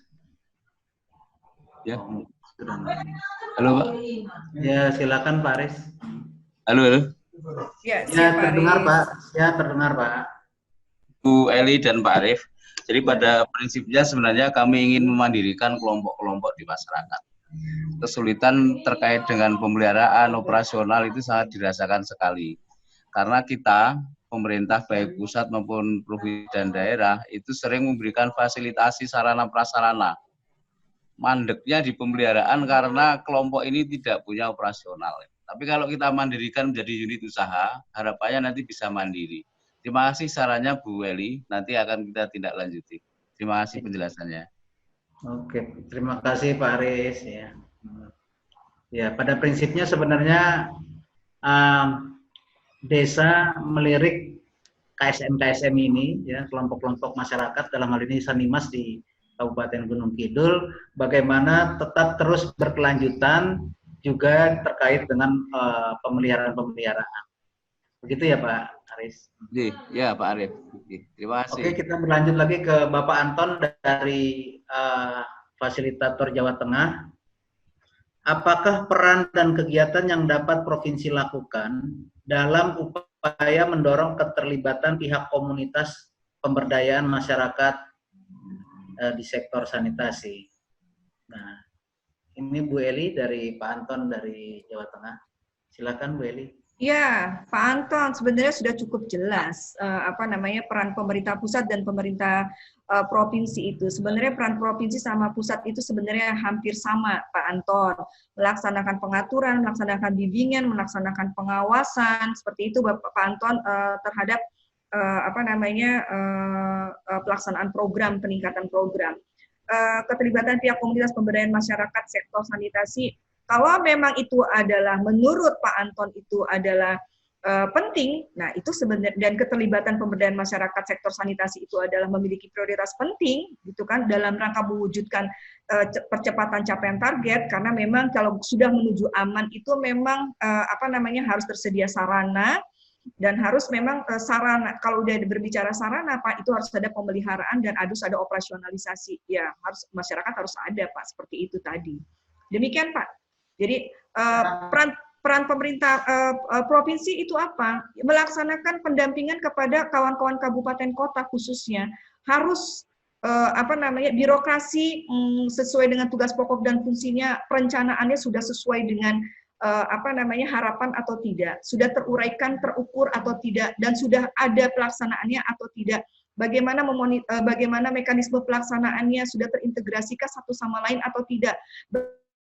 Upaya monitoring dan evaluasinya apakah sudah dilakukan atau tidak, seperti itu. Ini adalah peran pemerintah provinsi, dan bagaimana peran pemerintah provinsi adalah juga melirik apakah kawan-kawan kabupaten kota sudah melaksanakan fasilitasi terhadap peningkatan komunitas pemberdayaan masyarakat untuk sektor sanitasi. Ini adalah peran-peran provinsi untuk memastikan perencanaannya sesuai tepat sasaran, pelaksanaannya juga sesuai dengan standar yang ada, dan monitoring dan evaluasinya itu adalah menghasilkan harapan-harapan sesuai dengan target yang ditetapkan. Demikian Pak, terima kasih. Pak Anton, bagaimana Pak Anton? Silakan. Pak Anton dari Jawa Tengah, silakan hidupkan suara dan videonya. Baik Pak, mohon izin, saya Anton Bu Eli, PFI Jawa Tengah. Saya sebenarnya singkat aja Bu. Saya di keterangan depan tadi sebenarnya sudah sangat jelas, dan ketambahan dengan sharingnya dari teman-teman Pokja DIY. Tapi yang kami butuhkan adalah gambaran kira-kira dorongan apa sih yang harus dilakukan oleh Pokja provinsi, khususnya dinas terkait yang teknis, dalam mendorong komunitas pemberdayaan masyarakat tersebut. Artinya kita semuanya tahu bahwasanya kabupaten kota punya keterbatasan Ibu. Cuman dengan keterbatasan itu mungkin masih bisa ditutup oleh provinsi atau mungkin dari balai BPW, Bu. Mungkin pertanyaan saya sekedar itu aja. Kami berharap ada sedikit gambaran kira-kira di sektor-sektor mana aja sih yang harus ditekankan dalam mendorong teman-teman dari komunitas pemberdayaan masyarakat. Itu aja Bu. Terima kasih. Assalamualaikum warahmatullahi wabarakatuh. Ya. Ibu Eli. Ya, siap Pak Arif. Apa yang disampaikan Pak Anton sebenarnya sudah cukup jelas. Pak Anton pasti sudah bisa memetakan ini pastinya akan sama peran di provinsi sama di kabupaten kota. Peran di provinsi bagi siapa saja yang melaksanakan peningkatan untuk sanitasi itu siapa saja, seperti itu Bapak Ibu semua. Seperti pusat untuk peningkatan peran sanitasi itu tidak terlepas dari peran kawan-kawan PU, itu tidak terlepas dari kawan-kawan pemerintah pemerintah dalam negeri, ya Kementerian Dalam Negeri, Kementerian Desa, Bapak Ibu semuanya, Kementerian Kesehatan, seperti itu Bapak Ibu semuanya. Mungkin ya Kementerian Desa, Bapak Ibu semuanya, bagaimana meningkatkan pemberdayaan ekonomi masyarakat desa. Saya rasa itu pasti akan sama, dan bagaimana kawan-kawan provinsi untuk mencoba baiknya memang harus memiliki pemetaan dulu terhadap kabupaten kotanya sendiri, mana yang tadi saya bilang, mana yang kabupaten kotanya aktif, mana yang tidak aktif. Kalau kabupaten kotanya tidak aktif, coba kita lihat contohnya. Contohnya misalnya Kabupaten Bantul sendiri, Bapak Ibu semuanya. Jawa Tengah, Kabupaten Bantul itu sudah bisa melaksanakan pendetailan kegiatan-kegiatan yang telah organisasi pemerintahan kabupaten terhadap pelayanan sanitasi, perencanaannya seperti apa, target capaiannya seperti apa. Itu saya rasa sudah bisa tertuang. Demikian. Kalau misalnya memang ternyata lemahnya adalah masyarakatnya itu tidak berdaya, berarti mau nggak mau ya kita memberikan fasilitasi kepada pemerintah kabupaten untuk meningkatkan peran pemberdayaan masyarakat. Mungkin kawan-kawan kabupaten, kawan-kawan provinsi bisa memberikan ide-ide atau mungkin aksi pelaksanaan kegiatan pemberdayaan masyarakat yang seperti apa yang seharusnya memang untuk bisa bisa dioperasionalisasikan atau bisa di-sharing informasikan kepada kawan-kawan kabupaten kota untuk mereka melaksanakan fasilitasi seperti itu, Pak Anton gitu. Ya, Pak Arif, demikian. Terima kasih. Ya, terima kasih Bu Eli. Mungkin kita beralih ke pertanyaan selanjutnya.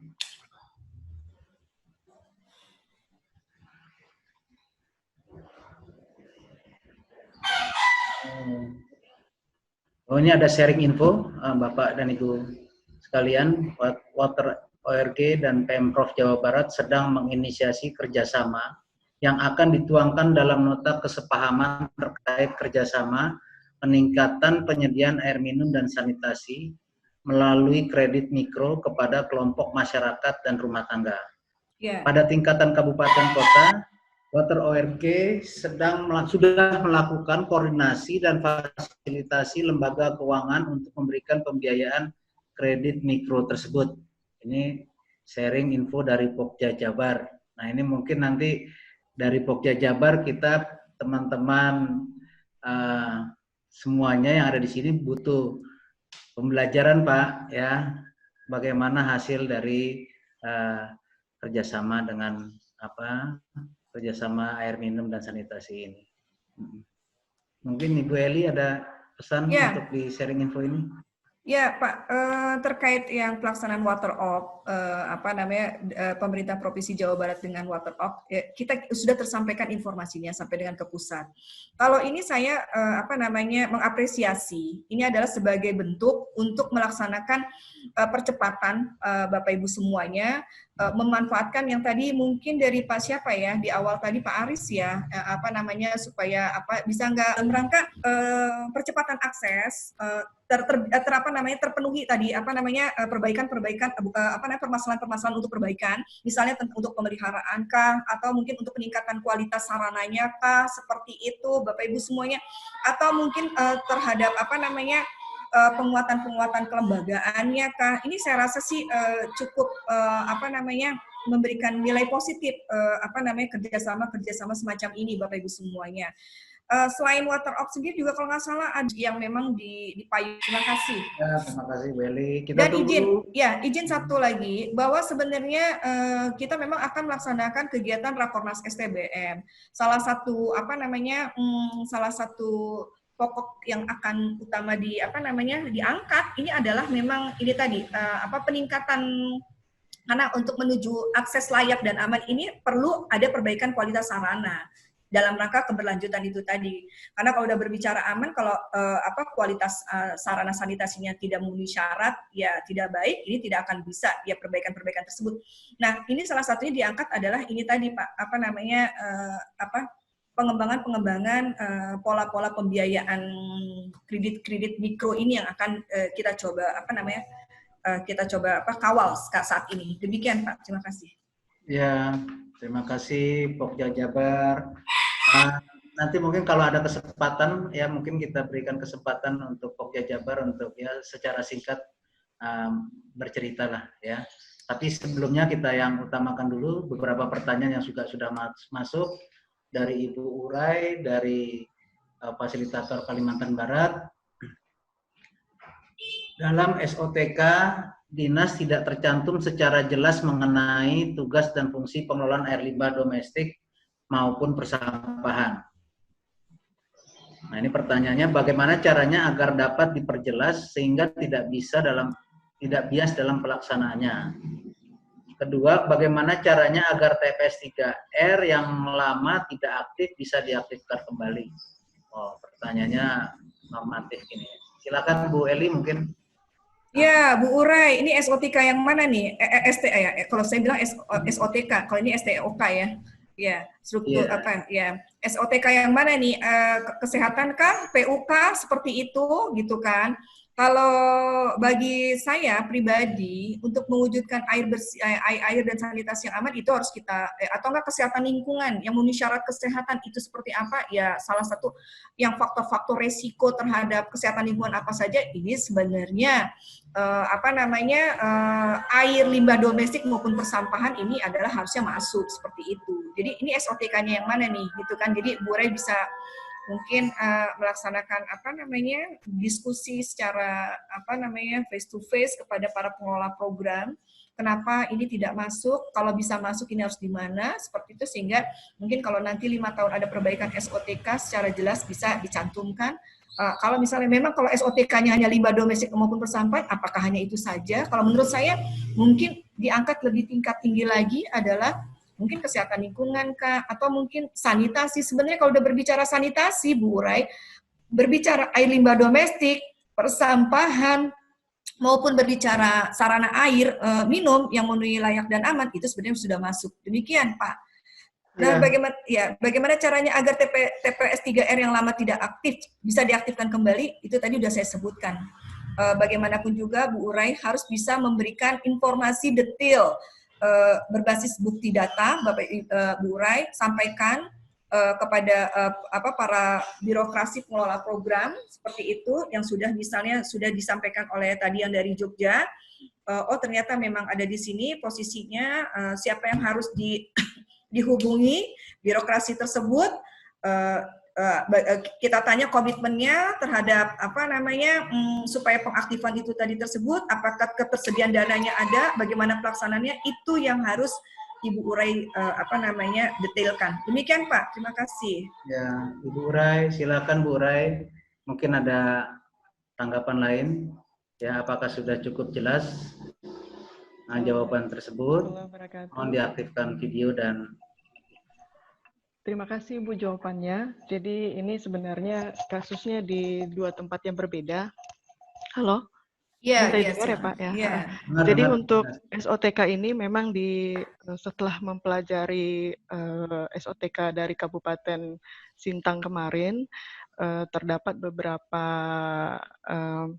dinas yang tidak jelas dalam tusinya gitu. Dan itu langsung tidak menggunakan kalimat sanitasi, tapi pengelolaan air limbah domestik langsung. Jadi maksud saya, apakah bisa ada seperti dari pemerintah, dari bupati untuk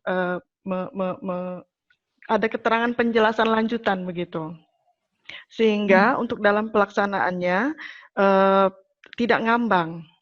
Karena kan nanti untuk pengelolaan umpamanya seperti perencanaan di tugas yang kemarin kami susun, itu masalah perencanaan, contohnya menyusun target pengelolaan air limbah domestik skala kabupaten, itu bidang PPKL di Dinas Lingkungan Hidup, juga ada bidang jembatan dan drainase di Dinas PU. Itu adalah sedangkan dalam pasal yang tercantum di TUSI tersebut tidak dijelaskan secara detail begitu Bu, hanya drainase kota. Ya. Nah, di situ siap, menimbulkan. Saya ngerti maksudnya Bu Rai. Bu Rai, siap. Kalau udah kayak begitu Bu Rai, sebenarnya kalau kesehatan sendiri untuk misalnya rohnya adalah implementasi 5 pilar STBM, ini sebenarnya dua-duanya udah bisa masuk Bu Urai, gitu ya. Tetapi ini tadi yang Bu Urai sudah detailkan, yang sudah Bu Urai dapatkan, komunikasinya kemana? Silakan kalau menurut saya sih kita komunikasikan ke tingkat yang lebih tinggi antara Bapeda, difasilitasi oleh Bapeda atau Sekda lah ya, seperti itu. Nah, disitulah ditanyakan oleh yang pimpinan tingkat tertinggi. Kalau permasalahan TPS 3R ini siapa ya? Gitu kan. Kalau untuk permasalahan masalah pengelolaan air limbah domestik ini siapa ya? Jadi biarkan pimpinan tingkat tertinggi yang akan berbicara seperti itu. Karena kalau misalnya kita menanyakan itu biasanya mereka ya kalau misalnya dia tidak fair ya dia akan bukan pekerjaan saya. Apalagi kalau misalnya hanya Iya. melihat berdasarkan RKKL seperti itu. Jadi yang tadi coba saya sampaikan, Bu Urai udah bagus sekali membuat uraian-uraian terhadap membantu pemerintah kabupaten kota untuk membantu Pokja, atau ya Pokja tadi sampaikan kepada kepada atasan yang tingkat tertinggi, yaitu kalau entah Bapedaka, entah Sekdaka, seperti itu, Bu Urai. Nah, itu tadi biarkan laporan secara jelas itu sampaikan. Yang kalau saya bilang sih sebenarnya secara detail sampai dengan tingkat desa itu alhamdulillah sampaikan kepada beliau, itu menjadi bahan pimpinan, bahan keputusan pimpinan tingkat tinggi kalau menurut saya, sehingga seluruh OPD dipanggil. Nah, itu tadi Bu Urai, supaya itu lebih jelas tugas pokok dan fungsinya. Jadi tidak kita door to door, seperti itu aja Bu Urai. Demikian, terima kasih Bu Urai. Sama-sama Bu, karena kebetulan juga dari Pokja kami di Kabupaten Sintang sedang mengikuti Zoom meeting ini, makanya saya sekalian bertanya. Terima kasih Bapak, Ibu. Assalamualaikum. Waalaikumsalam. Terima kasih Bu Urai ya. Seharusnya memang ini tidak terjadi ya, tidak jelasan dari mandat pengelolaan air limbah domestik dan urusan persampahan. Karena sejak PP 18 tahun 2016 ada, dan itu menjadi pemandu bagi kabupaten kota dan provinsi dalam meletakkan tugas dan fungsinya secara jelas, tegas, sebenarnya sudah diatur di dalam Perda tentang perangkat daerah maupun yang berdasarkan turunan dari peraturan kepala daerah tentang dinas-dinas yang ada. Seharusnya sudah jelas ini, karena memang beberapa hal urusan air limbah domestik dan persampahan adalah urusan wajib pelayanan dasar yang menjadi salah satu syarat bagi kabupaten kota untuk melaksanakan layanan tersebut secara wajib. Nah, menurut saya juga disampaikan oleh Bu Eli dari awal, bagaimana caranya agar TPS 3R yang lama tidak aktif bisa diaktifkan kembali, sudah dijelaskan. Tolong database-nya dibenahi, ya, disampaikan kepada pihak yang lebih berwenang, yang lebih tinggi, dan dirapatkan di dalam Pokja sebagai kesatuan koordinasi antar pemangku perangkat daerah di kabupaten kota. Menurut saya ini bisa solusinya akan bisa dicari di dalam menghidupkan kembali TPS 3R yang sudah tidak aktif. Demikian ya, Bu Eli, begitu ya Bu Eli ya? Mungkin ya, ya. Siap Pak, siap. Nah, kemudian kita lanjut ke Bapak Agus Sarwo dari Jawa Tengah. KSM pengelola IPAL komunal yang dibentuk banyak yang mati suri. Nah, ini memang beberapa fakta seperti ini Bu Eli ya, banyak yang KSM pengelola IPAL komunal yang dibentuk banyak yang mati suri. Pengalaman di lapangan karena kendala pendanaan operasional dan pemeliharaan. Apa bentuk pendampingan yang perlu dilakukan dalam hal ini? Karena selama ini sifatnya hanya sebatas arahan, pembinaan dan monitor saja. Nah, mungkin Bu Eli bisa punya jawaban. Iya Pak. Kalau dia mati suri, ya ini sebenarnya peta-peta masalah ya Pak ya. Sebenarnya kalau peta masalah ini kita punya dapat se-Indonesia, itu alhamdulillah bisa kita angkat kepada pusat ya Pak. Jadi kita bisa berkoordinasi dengan kawan PU, kawan dalam negeri, Kementerian Desa, dan kita juga. Karena kalau misalnya ini mati suri, artinya kita tidak pernah bakal bisa mencapai akses sanitasi itu adalah menuju aman, ya kan Pak ya. Pasti kita di Indonesia ketercapaiannya hanya pada posisi akses sanitasi layak, itu saja, ya kan Pak ya, seperti itu. Baik, ini juga sebenarnya juga saya mau tahu sebenarnya berapa sih jumlah IPAL komunal yang sudah ada di Indonesia, seperti itu. Karena ini adalah menjadi trigger buat kawan-kawan puskesmas atau sanitarian kita, Bapak Ibu semuanya, dalam rangka itu tadi, bahwa kalau menuju aman itu sarananya itu atau sarananya harus terhubung dengan sarana IPAL komunal, seperti itu. Atau misalnya tidak terhubung dengan IPAL komunal, berarti harus ada penyedotan, seperti itu. Penyedotan habis itu dibuang kemana, logikanya kan ke IPAL komunal, ya kan Pak ya, seperti itu.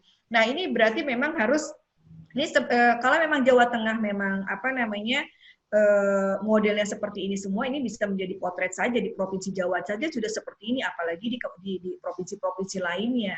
Nah, ya ini tergantung nih nanti komitmen kita pusat sendiri antara kita kesehatan, PU dan ya yang terkait percepatan sanitasi itu tadi sanitasi dan air. Ini mau nggak mau harus kita selesaikan.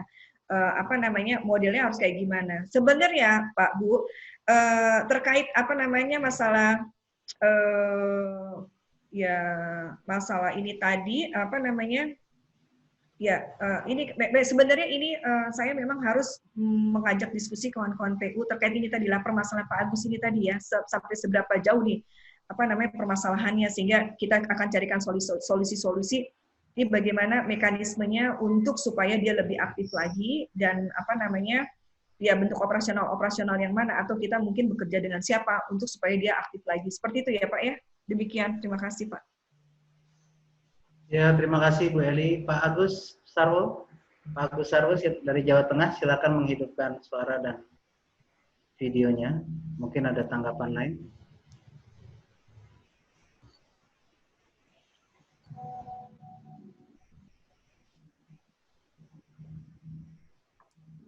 Tidak ada, Pak Agus.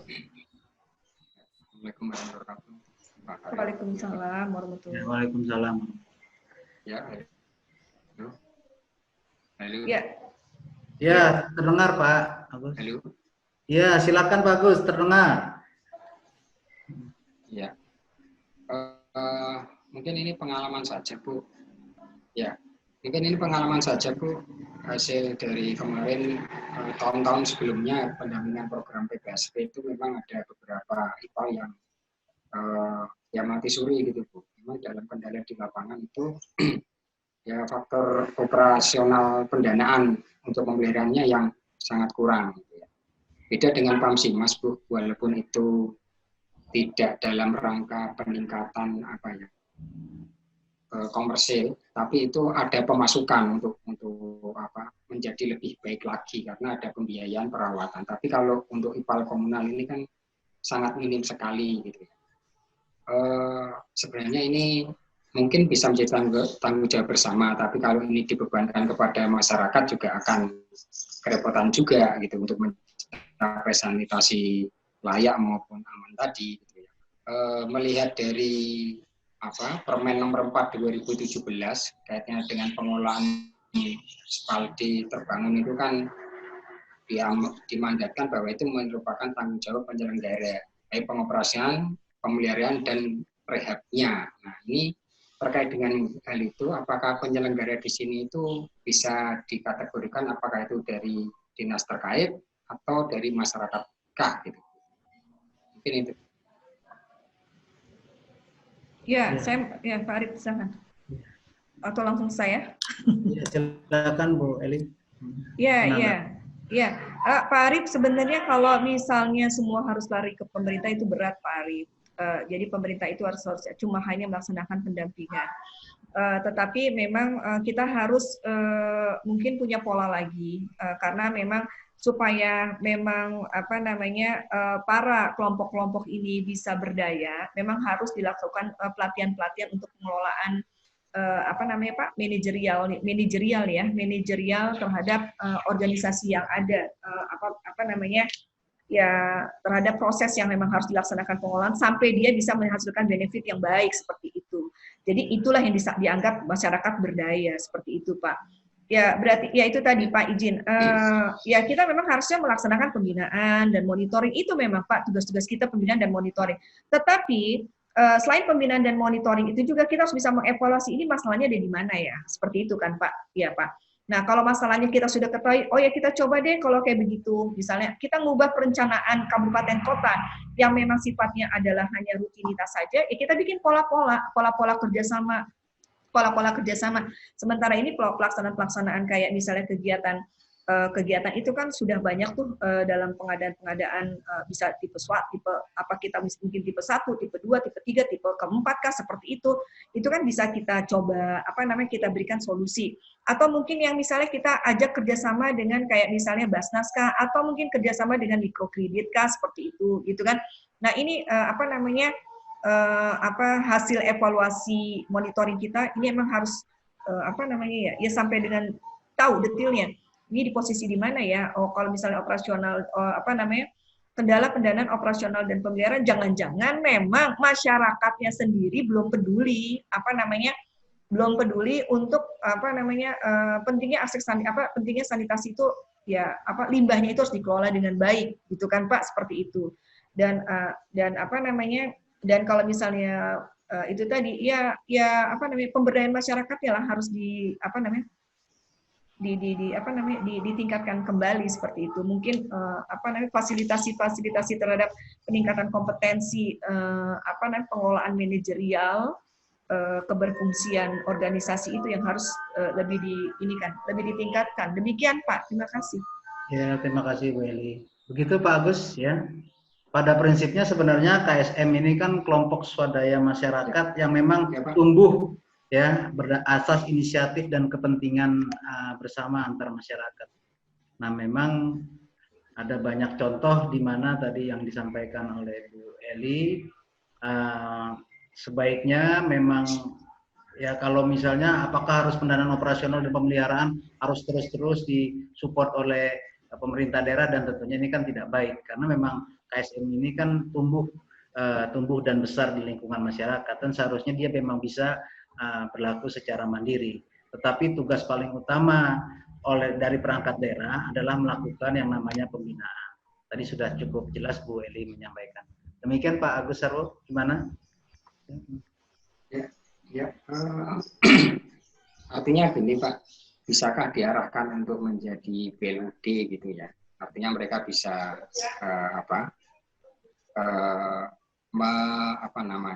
menutupi pendanaan operasional dan pemeliharaan gitu Pak. Ketika tadi disampaikan harus bisa memberikan benefit dan lain sebagainya, seperti penjelasan dari tadi di Gunung itu di Pak Aris itu. Kemungkinan masih bisa seperti itu atau tidak? Ya. Ya, lanjut ya Pak Arif ya. Ya silakan Bu. Ya, tadi memang kita sudah sampaikan saya juga belum bisa sampaikan mekanisme yang terbaik apakah bisa masuk ke BLUD kah seperti itu. Tapi memang pimpinan saya tertinggi juga bisa nggak ya ini menjadi BUMDes seperti itu gitu kan ya Bapak Ibu semuanya. Gitu kan. Itu lagi kita cari polanya Pak, dengan tidak juga menghilangkan ya kalau misalnya untuk pengelolaan limbah IPAL itu ya pastinya harus ya terpusat ya lah, bukan terpusat berarti harus pemerintah pusat, tetapi maksudnya terpusat, dan itu memang harus bisa menjadi milik desa lah ya, supaya memang ya pengorganisasiannya biar bisa lebih lebih teratur gitu ya Pak, seperti itu ya Pak ya. Ya gitu. Ya nanti kita coba diskusikan di pusat ya Pak kalau kayak begitu ya Pak ya. Demikian, terima kasih Pak. Terima kasih Bu Eli. Begitu ya Pak Agus ya, untuk sementara kita Terima kasih Bu Eli, Pak Arif. Assalamualaikum warahmatullahi wabarakatuh. Waalaikumsalam warahmatullahi wabarakatuh. Mungkin lanjut ke terakhir ini ya. Terakhir Ibu Utin dari Kalimantan Barat. Ini terakhir Bu, pertanyaan terakhir Bu dari para peserta. Dari Ibu Utin Emma, Kalimantan Barat. Dalam hal mendorong pemberdayaan masyarakat, opsi apa yang kita tawarkan ke pemerintah daerah jika permasalahannya adalah minimnya penganggaran di dinas untuk melakukan pembinaan kelembagaan di masyarakat dan kurangnya sumber daya manusia di dinas pengelola? Silakan Bu Eli. Ya, Pak, sebenarnya kalau untuk mendorong pemberdayaan masyarakat, ini sebenarnya kan di Kementerian Desa sendiri itu dia sudah punya kalau nggak salah fasilitator pembangunan masyarakat di desa ya, kalau tidak salah. Ya, sebenarnya ini bisa kita mencoba optimalkan fasilitator tersebut untuk menjalankan tugas pokok dan fungsinya lebih optimal kalau menurut saya. Nah, terkait pembinaan kelembagaan masyarakat ini sebenarnya kalau dulu zamannya waktu saya masih di daerah tahun 94, 9 itu, ini sebenarnya lebih banyak teman-teman PMD lah ya, seperti itu ya Pak ya. Nah, Bapak Ibu semua ya, PMD yang harus lebih banyak berperan Bapak Ibu semuanya. Nah, terus kurangnya SDM di dinas pengelola ini kalau menurut saya bukan menjadi kendala bagi Bapak Ibu semuanya. Kalau Bapak Ibu semuanya memang sumber daya manusianya memang harus terpenuhi, keluarkanlah dalam analisis beban kerja Bapak Ibu semuanya, bahwa Bapak Ibu semuanya sebenarnya sudah melaksanakan kerja itu sebenarnya sudah lebih dari kapasitas. Misalnya dalam satu hari harusnya 8 jam, itu sudah Bapak Ibu melaksanakan kegiatan dalam satu hari bisa satu hari 24 jam. Nah, logikanya kalau udah satu hari 24 jam berarti butuh orang berapa untuk melaksanakan pengelolaan kegiatan yang harusnya tercapai. Bisa jadi bisa 3, bisa 4. SDM ya tadi permintaan SDM itu adalah ya sesuai dengan analisis beban kerja masing-masing yang harus dituangkan oleh Bapak Ibu semuanya, seperti itu Pak Bu. Jadi kalau misalnya SDM dinas pengelola kurang seperti itu, kita mungkin bisa mencoba tadi memetakan sebenarnya ada nggak sih kayak misalnya contoh kami di kesehatan sendiri, kita selalu bilang SDM bahwa di puskesmas itu kurang, makanya kita mencoba menggulirkan melalui dana BOK. Dana BOK adalah salah satunya bisa memanfaatkan penggunaan dana BOK untuk membiayai tenaga honorer sanitarian, tenaga honorer untuk promosi kesehatan, tenaga honorer untuk kawan-kawan gizi, tenaga honorer untuk administrasi. Dalam rangka apa? Untuk penguatan operasionalisasi puskesmas lebih dalam rangka promotif dan preventif itu lebih cepat berdaya. Seperti itu Bapak Ibu semuanya. Dan mungkin Ibu Utin mungkin coba buka lagi atau kekuatan-kekuatan yang masih yang ada di masing-masing kabupaten, tanyakan coba ada nggak sih pendanaan dari pusat terkait pendanaan sampai dengan tingkat desa seperti itu. Kesehatan sendiri saya sudah sampaikan ada, di situ ada peran Promkes. Mungkin bisa Bu Utin peran pemerintah Promkes, ketersediaan tenaga Promkes yang ada di puskesmas bisa diberikan peran. Salah satunya adalah bagaimana melaksanakan promosi kesehatan khususnya untuk pentingnya sanitasi, seperti itu Bapak Ibu semuanya. Itu sebagai salah satu contohnya. Ya, demikian Bu Utin. Terima kasih. Terima kasih Bu Eli. Silakan Bu Utin, Emma, mungkin ada tanggapan lagi. Silakan. Assalamualaikum Bu Eli, Pak Arif. Terima kasih, jawabannya sangat jelas, sangat membantu. Di sini sebenarnya permasalahan anggaran juga itu di dinas pelaksana pengelola yang minim. Jadi menurut saya melalui pemetaan di dinas PUPera sebagai pelaksana pembangunan pengolahan limbah itu mereka mempunyai struktur organisasinya. Pelaksana itu ada di bawah seksi penyehatan lingkungan dan air bersih, di bawah bidang cipta karya. Jadi menurut saya ini juga mempengaruhi aspek minimnya penganggaran di pengelolaan limbah di kabupaten yang di tempat kami dampingi, Kabupaten Landak. Jadi di situ juga apakah itu memang menurut Ibu Eli memang benar karena dari segi struktur mereka tidak memiliki seksi yang khusus untuk penanganan limbah. Apakah itu menjadi satu permasalahan juga di dalam kurangnya penganggaran atau pembinaan pengolahan limbah yang ada di mereka. Nah, untuk yang pendampingan dari lembaga lain, misalnya dari dinas lain, dari pemberdayaan desa, itu sangat menjadi masukan untuk kami. Menurut saya seperti itu. Terima kasih Bu Eli atas masukannya. Ya, siap Bu.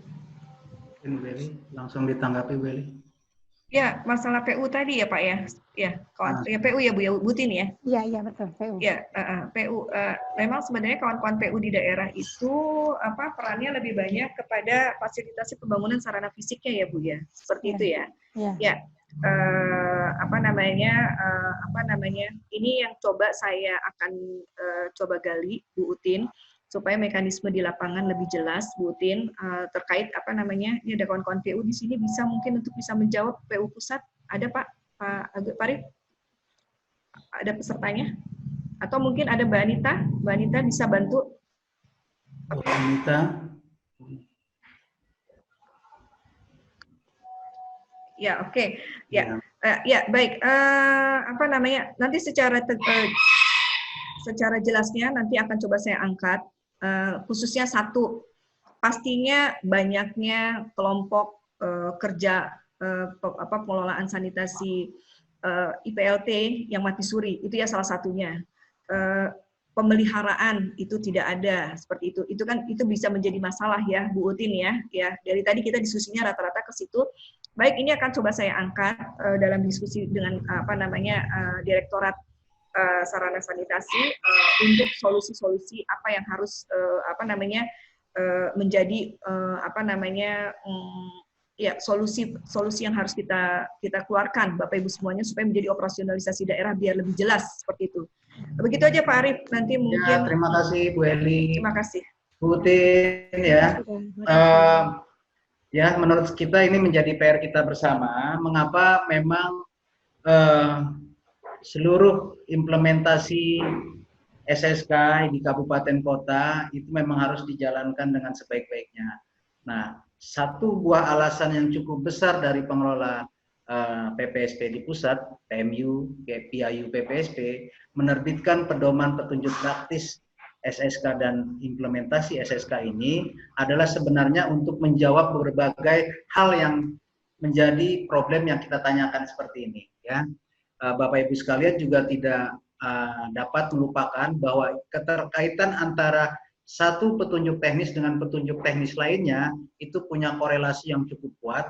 Terkait misalnya kan tadi soal penganggaran, kita bicara soal kemarin ada regulasi, bagaimana sesungguhnya prasyarat regulasi itu memang menjadi penting untuk dipenuhi agar proses perencanaan dan penganggaran di kabupaten kota tidak terkendala, ya, terutama terkait dengan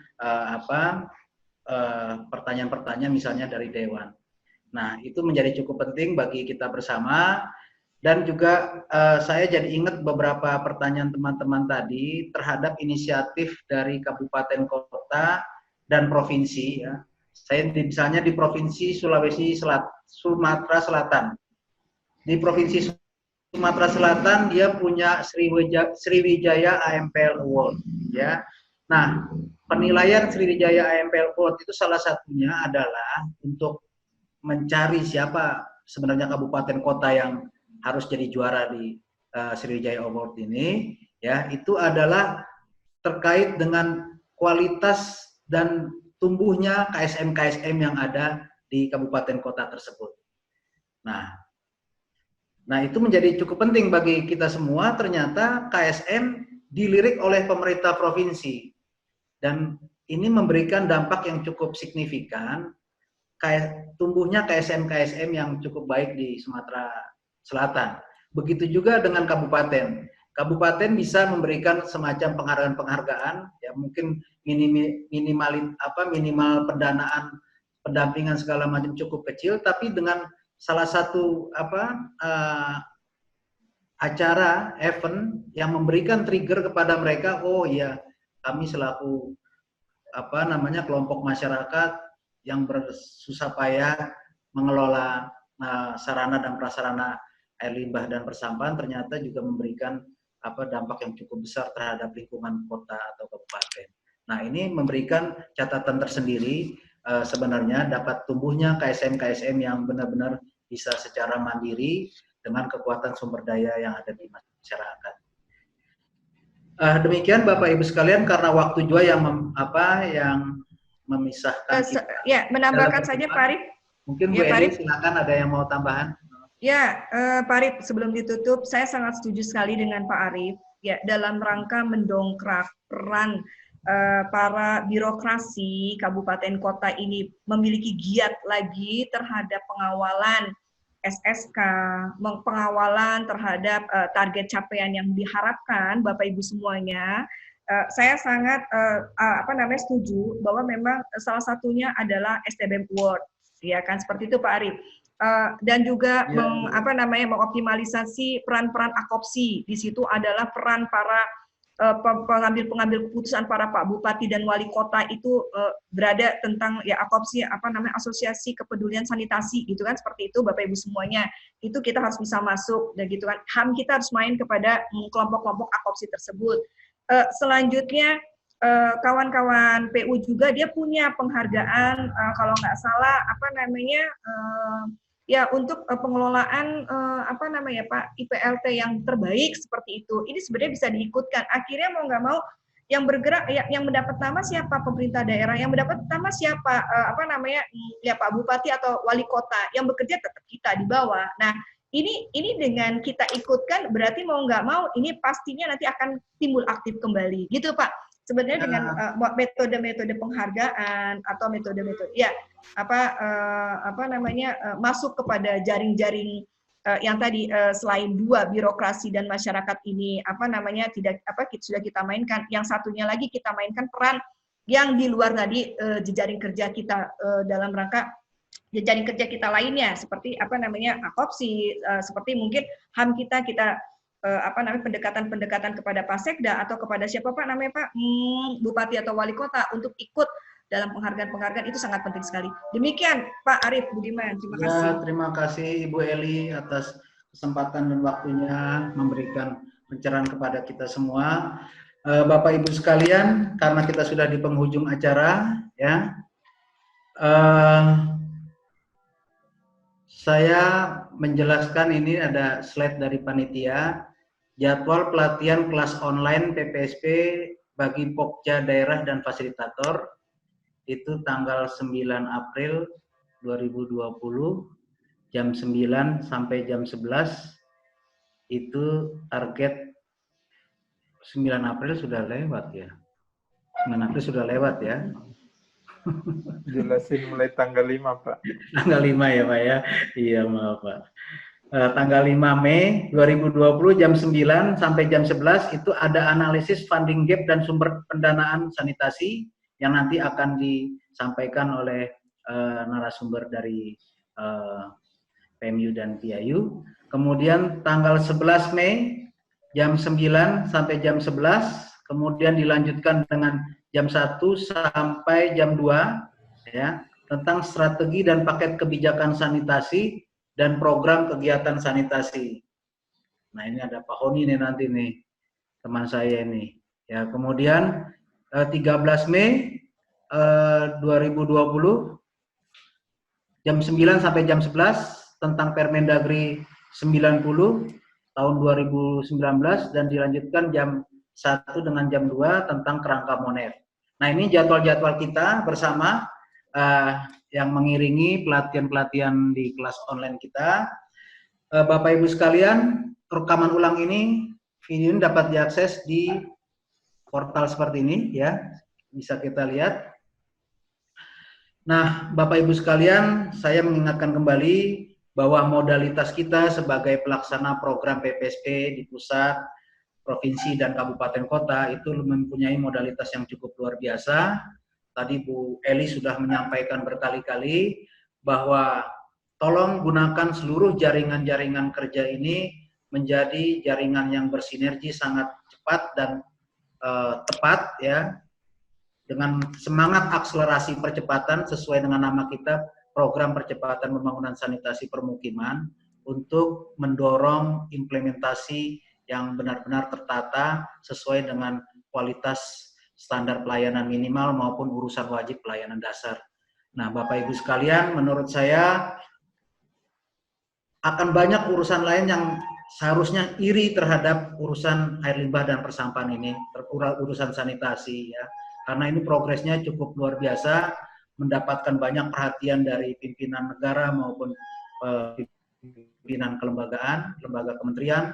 Ya, menurut saya tolong sumber daya itu menjadi semangat bagi kita bersama dalam memajukan sanitasi untuk Indonesia maju.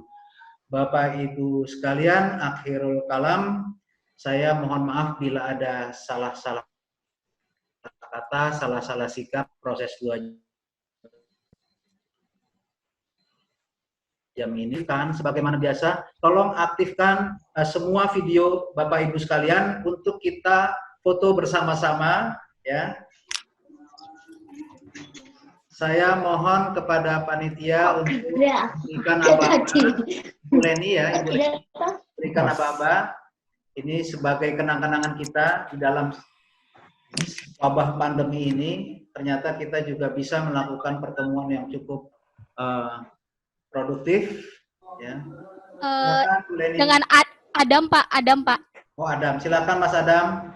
Iya Pak, sebentar. Silakan diaktifkan Pak. Nih Silakan Ibu Nurul Mitasari, Pak Aris. Pak Aris, silakan diaktifkan videonya. Foto pertama, silakan diaktifkan Bapak Ibu. Pakai aba-aba apa nih? Oke. Pakai cheese? Pakai Apa cheese, Bu. pakai begini? Silakan. Atau 5 pilar STBM? 1, 2, 3, tahan.